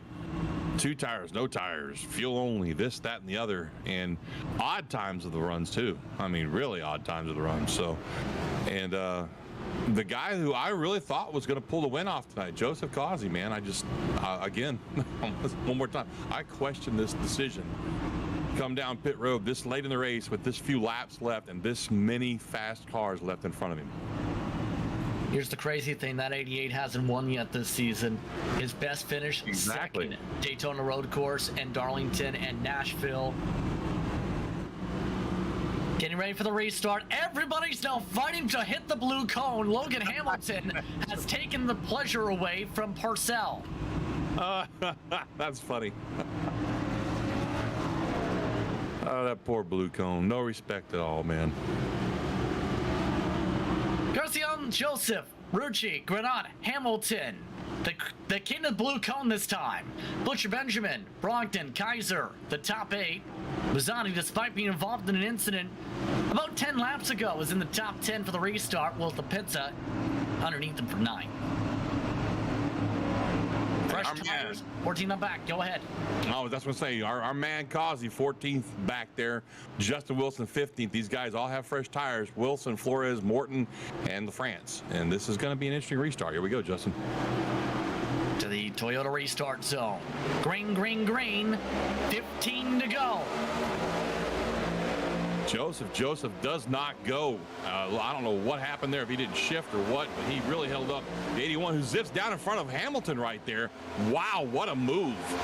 What a move. Oh, and Garcion hits the apron. He slides down the blue line. What a save. A crash behind him. 3 cars collide down the backstretch. Pattingale and Wilson. And we're quickly back under caution. For our 14th caution, I think that breaks last year's record, Justin. New track record. Here's a look at what happened. Wilson really fell behind with some of the caution pace laps. Wow. Loose off the top. And Pattingale was nowhere to go. Nothing he could do about that. Probably didn't even know what was coming. And with that mark, not only has it set the track record in cautions, this is the longest race in the history of L-TAC competition for the Tucson Sound Art Cup Series. You know what my English lit professor would call this? Call those would be dubious records. Very dubious. Not something you really want to talk about, you know, but hey, it is what it is. And it sets up another restart. And let's see, where is our man Causey? He moved up 2 spots and all that. He avoided the incident too. He was right in front of it. Oh, Brogdon's on pit road. Gacchione's on pit road. Gacchione needs to come down pit road, I'm sure. After the slide, absolutely. You know. There goes the track position game. See, you know what this is doing. This is moving Causey closer to the front, so this might work out for him. But we're probably gonna go back to green with maybe 11 laps to go, 10 laps to go, something like that. He's not gonna have a lot of time to cut through all these cars in front of him. Probably around the 10 to go mark. Yeah. Meantime, Rucci is up front on the pole, but you know, in the lead, and he's been great on restarts tonight, Justin. Really great on restarts. Yeah, he has looked pretty solid there. Joseph has done a decent job timing things up. He took a fast repair a little while ago, keep in mind, but his back end is damaged. Or not. Still up to 3rd with a clean car. Butcher Benjamin, despite the damage woes he claimed earlier, is looking okay. And what's going on here? What's Purcell doing? He's looking for something. I think, is upset that the blue cone was hit by Hamilton. He boinked him. Wow. That was funny. At least these guys can have fun in the middle of all this, right? Right. So 12 to go this time around.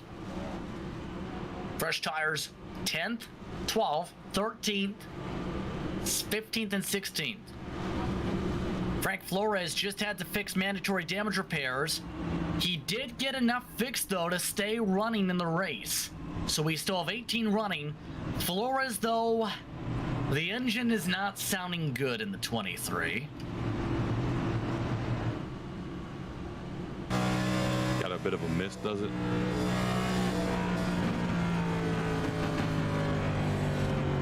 You see him catching up to the line. As he zips on by.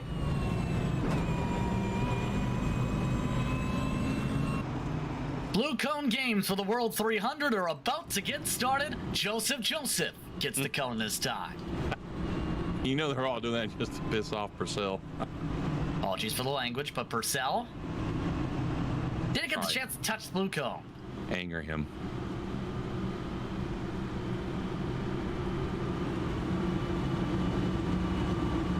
I didn't realize that was a bad word. Joseph, there's a lot of discussion, though, on how this could play out the rest of the way. How do you feel this will play out? Well, we already watched Joseph fumble on the last restart. Maybe fumble's not the right word. He just didn't go. You know, when Rucci took off, it seemed to me like either he was in the wrong gear or he spun his tires. It didn't look like he spun his tires to me. It looks like he was in the wrong gear. Maybe he started in third or whatever. But the guy that's going to line up behind him in fourth, Butcher Benjamin, I don't think he's going to lift if that happens again. So we could probably see another caution. And then, of course, let's not count out the guy back there in 10th, Causey, who's, let's call a spade a spade. He's been the fastest car on track tonight in clean air and coming up through traffic. We've seen him come up through traffic a couple of times after that speeding penalty he got early in the race. So you've got him lurking back there with 4 fresh new tires, Justin. I mean, this is going to... And we're going back to green with 10 to go. I don't know, man. There's too much input, too much data.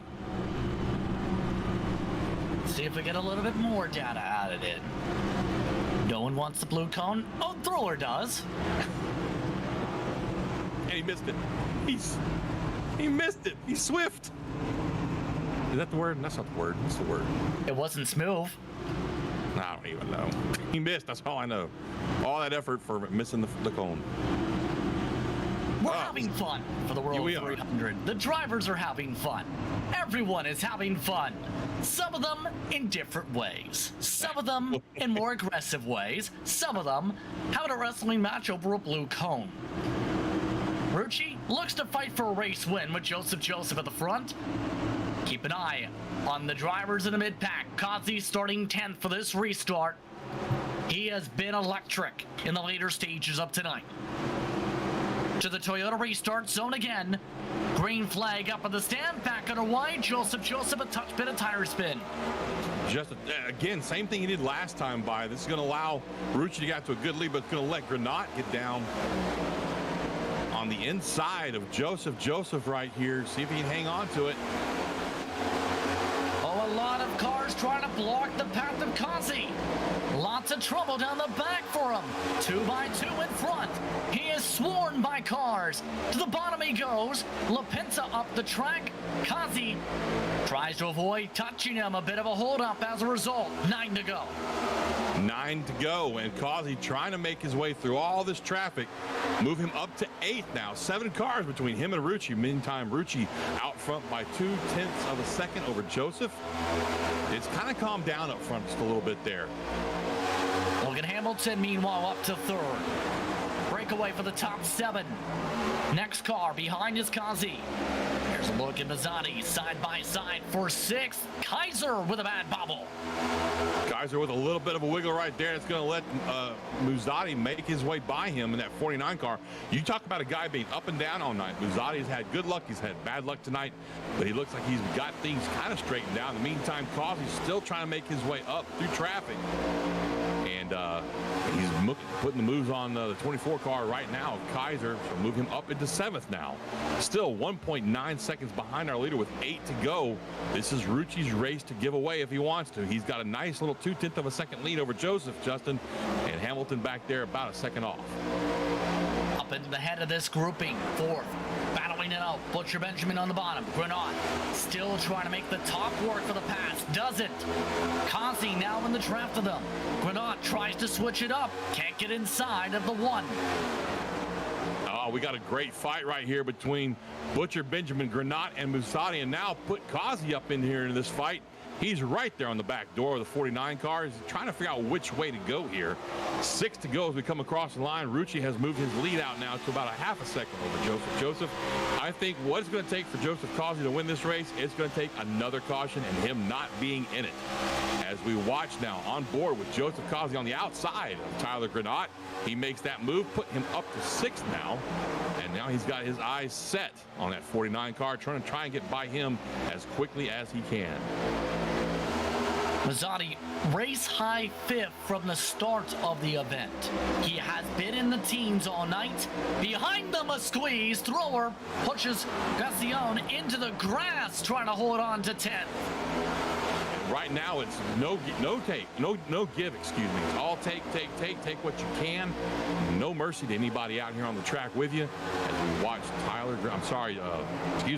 the 83 car of Hunter Thrower battling out. Oh, contact! And will this be the caution we're looking for? Two different crashes. Oh, Two different crashes. Oh. 4 to go. Thrower into the wall. Several more scatter. There was another bit of contact with Mazzotti pushed into the wall. And we are still green with 4 to go. Man, did that shake up the top 10. Causey might not like that. Rucci will. 3 to go this time. The lead up to 7/10 with the craziness over Joseph. Here's a look at the battle for 9th. Morton, LaPinta sorting things out with Kaiser in front.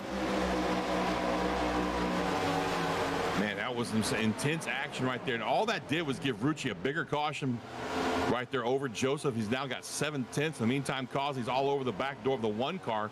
Butcher Benjamin, that's for 4th place. As we go down the backstretch with 3 to go. In the meantime, up front, Rucci's going to be crossing that line here, making it 2 to go. And all he wants right now, all he needs right now, Justin, is to see that white flag on the next lap. Still needs to keep it clean with the 7/10 of a second advantage behind them. Causey hard to the bottom, up to 4th. Lap and a half to go. The white flag, checker flag closes it out. Rucci wants to see it stay green until that mark at the start and finish line. He'll get the white flag. Final time around from Charlotte Motor Speedway for the World 300. Takes the white flag down through 1 and 2 for the last time. Rucci in that 48 car. He's got a full second lead over Joseph back there in 2nd. Hamilton in 3rd. Causey in 4th. Tyler Butcher Benjamin rounds out your top 5. And I'll tell you what, it's Rucci's race to win or lose right here through 3 and 4, Justin. It's been a night of adventure, but for Matt Rucci, he's spun around. He's battled around. He'll dominate it out to close it out. Win number 6. He wins the World 300. Wow, what a race. And I tell you what, the 5 was really closing up fast on that car right there. I think you might have had something to say to him after the race right there. It's kind of a good thing this is a simulation and these guys aren't actually around each other. Could you imagine that? There might have been some tempers flying tonight. Hamilton with a congratulatory bump right there on the 48 car. Matt Rucci picks up a huge victory, another to add to the calendar and to the totals. He had to work for this one. 51 laps led on the night. He'll get to celebrate. And for Riley's Roses, for Cystic Fibrosis, he'll celebrate. tonight's victory. Unofficial race results. 9/10 the gap at the end over Joseph. Logan Hamilton rounds out the top 3 for Dirty Self Racing. PSS car of Joseph Kazi finishes 4th. Butcher Benjamin Grenat, the top 6. Garcion, Kaiser, Morton, Lapinta, the top 10. The difference among that top 10 tonight here, John, about 6 seconds.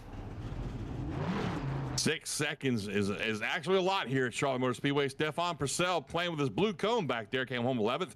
Justin Wilson 12th in the 09 car. Hunter Thrower back there in the 83 car. Adventures tonight for him. A lot of beating and banging. Jeff Brogdon in 14th. Robert Pattengale, we saw him start his trouble early in the race, and it just kept getting worse for him all night long. In 15th, 16th, Frank Flores 3rd. Anthony Muzzatti, and where did it go? After Mazzotti, it was LaFrance, Ames, Berger, Brooker, Stone, Duke, Hodges, rounding out the 24 entrants. Of note, overall, by the end of the night, 5 DNFs. Berger, the last of those. The first driver 1 lap down was 18th, as you see on that pylon in LaFrance. And where did you say Berger finished at? He finished 20th. That's going to hurt him in the point standings. He was second in the point standings coming into this thing tonight. 10 behind Matt Rucci, our winner. Hunter Thrower was back there behind him in 3rd, only 8 points behind him. So I think that we're probably going to see a shakeup in the top 5 here as far as points go.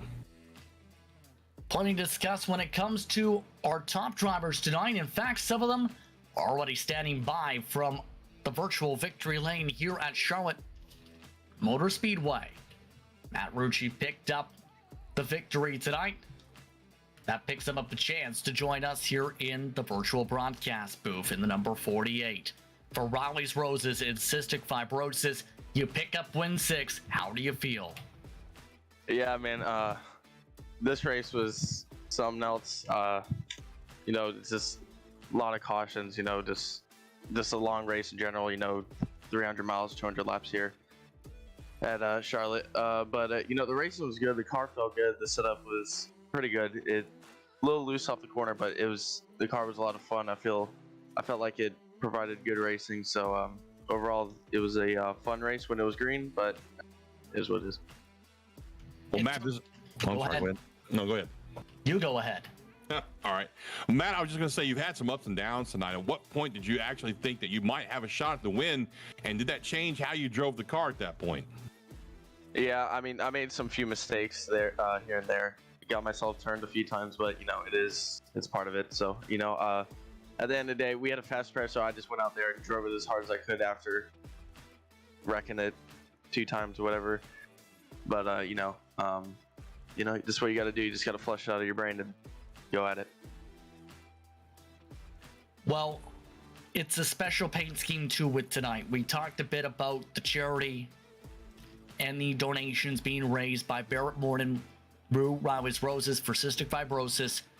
How does it feel to see how that succeeded in those funds raised for that respective group entering the week? Yeah, it's amazing. I believe the walk was actually last night. I heard it went amazing. It was a great turnout, and you know, I'm happy for the Morton family and everything that they're doing. Anyone you want to thank for the run tonight in turn? Yeah, just the Team Badger race, and you know, you guys for singing it out for this song. Congratulations on win number 6 of the campaign, Matt. Yes, sir. Matt Rucci finishes in victory lane to start off. Joseph, he finished in 2nd tonight. Joseph, it's P2 for you, and not just because of the 2 Josephs in the name. How are you feeling in 2nd? Yeah, it was a tough race. You know, it's pretty difficult to pass, honestly. So, I mean, and like, the restarts are really difficult. I mean, Rucci was nailing the restarts there, and it's very difficult to restart on the top. Just dominant lanes like the bottom.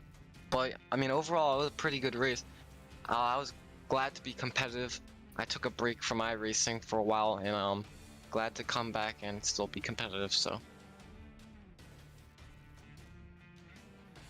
I find that interesting too, because it was about a month and a half ago where there was the storylines in the battle for second split at Las Vegas in NASCAR competition that finished in the fuel mileage. What's it been like trying to get yourself into this position to fight, because you had to fight a lot to get up to the front tonight? Yeah, it was pretty difficult, honestly, like managing the restarts, trying to get good timing, and like trying to pick what lane to go. So it was really difficult. Also, the car was very on edge, so you gotta like try and really trust everyone around you, and like race really tight. So I'm glad there's a good group of guys here that I can like trust to race hard and close, and not really worry about getting wrecked.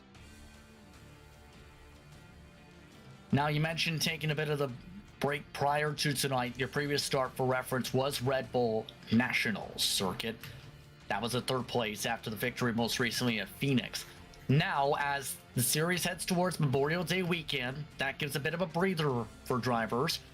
The next time out, your welcome back goes to the Nürburgring. How are you feeling about the GP Strecke circuit there? Yeah, it's gonna be a difficult with the elevation changes and all, and it's gonna be a road course. So, you know, I think I'm gonna be like top 3, top 5. It's just about executing and not making the mistakes and waiting for other people to make mistakes. I'm sure I won't probably win, but I guarantee I'll probably be in the top 5 or competing and have a chance at the end. Anyone you want to thank? Shout out to Premiere, everyone at Premiere, especially Andrew Navarro. Shout out to you guys in the broadcast, and shout out to everyone in the league. You know, I say it was a really good race. Congratulations on the second place run tonight. That's Joseph finishing in second spot tonight. Logan Hamilton finished in the third position tonight. You also had to fight your way to the pack. How are you feeling after your run up to third, where you really had to bump and bang and battle to get here? Man, I'm exhausted. That was tough. It was getting pretty annoying with all the yellows at the end, but happy to come away with third. I wasn't really feeling too great at the beginning. I was just out of it, so I qualified real bad and was just kind of fighting my way to the front. I think I had to go back there 3 or 4 times tonight, and then just if you had when we had the good runs, I was able to make moves, but especially there at the end, it was so hard to pass because it was all about getting the good restart. So I was happy to have the last 10 laps or so green so we could race it out. And Rucci was in a league of his own tonight, as he always is, so congrats to him, congrats to Joseph for finishing second, and I'll definitely take third. To swing towards the bright side a bit, the battle for the blue cone took some turns because of you. Yeah, I couldn't let Stefan have it all to himself. What was that atmosphere like throughout the night, though? Because it seemed to, at least from our perspective, shift a lot throughout the night, with the longest race in series history. That is by time and by most cautions. Yeah, it was just, obviously you're all focused up at the beginning, and we were just trying to have some fun at the end, trying to make the caution to go by quicker, because like you said, there were quite a few of them and they were slow. So just trying to, I don't know, I guess just not stay positive, but just enjoy it more than just sitting here realizing that, oh, we still have 40 laps to go and we've had 30 cautions or something, you know. Just, yeah, I couldn't let Stefan have the cone all to himself. Well, I don't think there's a blue cone to fight for the Kalnurin 125 at the Nürburgring Grand Prix Strecke circuit. You won at Daytona's road course earlier. How are you feeling about your road course racing skills in Germany? I am very excited for Nürburgring. I won, my first win was at the Roval last year. I won, like you said, Daytona Road earlier this year. There were some unfortunate circumstances at Monza that kept me from winning there, and Red Bull Ring, I screwed myself at Red Bull Ring, but I take a lot of, I guess, pride in my road racing. I look forward to all the road courses on the schedule, so I still haven't bought the track. I still need to buy the track so I can get some good practice in. But we got this week off, we got this week off, so I'll be able to get a lot of practice in for the Nürburgring because this car is going to be a handful with all the elevation changes and stuff there. Who do you want to thank for your run tonight? Thank Tucson Sound Art. Go check them out at TucsonSoundArt.com. They make some really cool stuff. Robert Pattengill, he finished 15th, it looks like, tonight, so pretty good run. Thank you to Stephen Parrott. He was spotting for me tonight, and he made my awesome patriotic car. Shout out to Jeremy Berger. He had a really rough night, but he's my teammate, so just racing with him was always fun. Shout out to all the other racers. Even though it was a pretty rough race, caution-wise, it was still fun. So just shout out to them, shout out to the admins, put on a good show, and thanks to you guys for broadcasting it. And yeah, look forward to next week. Once again, congratulations on the podium. Once again, it's Memorial Day weekend, so you get a bit of a breather before June. Congrats. Thanks. I'd like to take the time to thank our top three for taking the time to speak with us. Logan Hamilton, Joseph, Matt Rucci, your top three here tonight from Charlotte. John, your thoughts on tonight's action? It was a historical mark in several aspects. It was a night where anyone could have won, though. It really was, especially towards the end of that race when we saw so many different pit road strategies with tires and fuel starting to kind of pan out towards the end there. Was really curious to see how Causey was going to wind up with this thing. He almost made it back up into the podium even after that late race pit stop that I disagreed with. But other than that, overall, great night. Even had fun watching the guys play blue cone soccer out there. You know, I love Charlotte, man. It's one of my favorite tracks to go to. I, like Mr. Hamilton there, am looking forward to Nürburgring because I have never raced there, Justin. So I am looking forward to watching these guys do it. And, you know, maybe I'll buy it one day myself and take a few laps on it. But it sounds like it's going to be, it's a very historical track in real world racing, as we all know.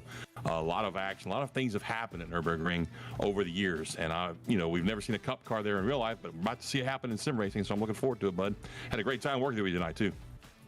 It was definitely a fun race, and the one thing I will say with the Nürburgring, especially since the GP circuit can be challenging, you could be racing in a Nordschleifer, the next-gen car. That would be an adventure. Wink. Say that again one more time. The Nordschleifer. The big one. We'll talk about that another time, but it's time to head off into the darkness. We'd like to thank everyone for tuning in for tonight's action for the L-TAC Tucson Sound Art Cup Series, where it's Matt Rucci who picks up victory number 6 of the season. You've been watching LSRTV, your home for sim racing. Broadcast partner John Mustaine Jr. for producer Mason Heimball. Just Prince saying so long to the rest of your evening. We'll see you next time in Germany.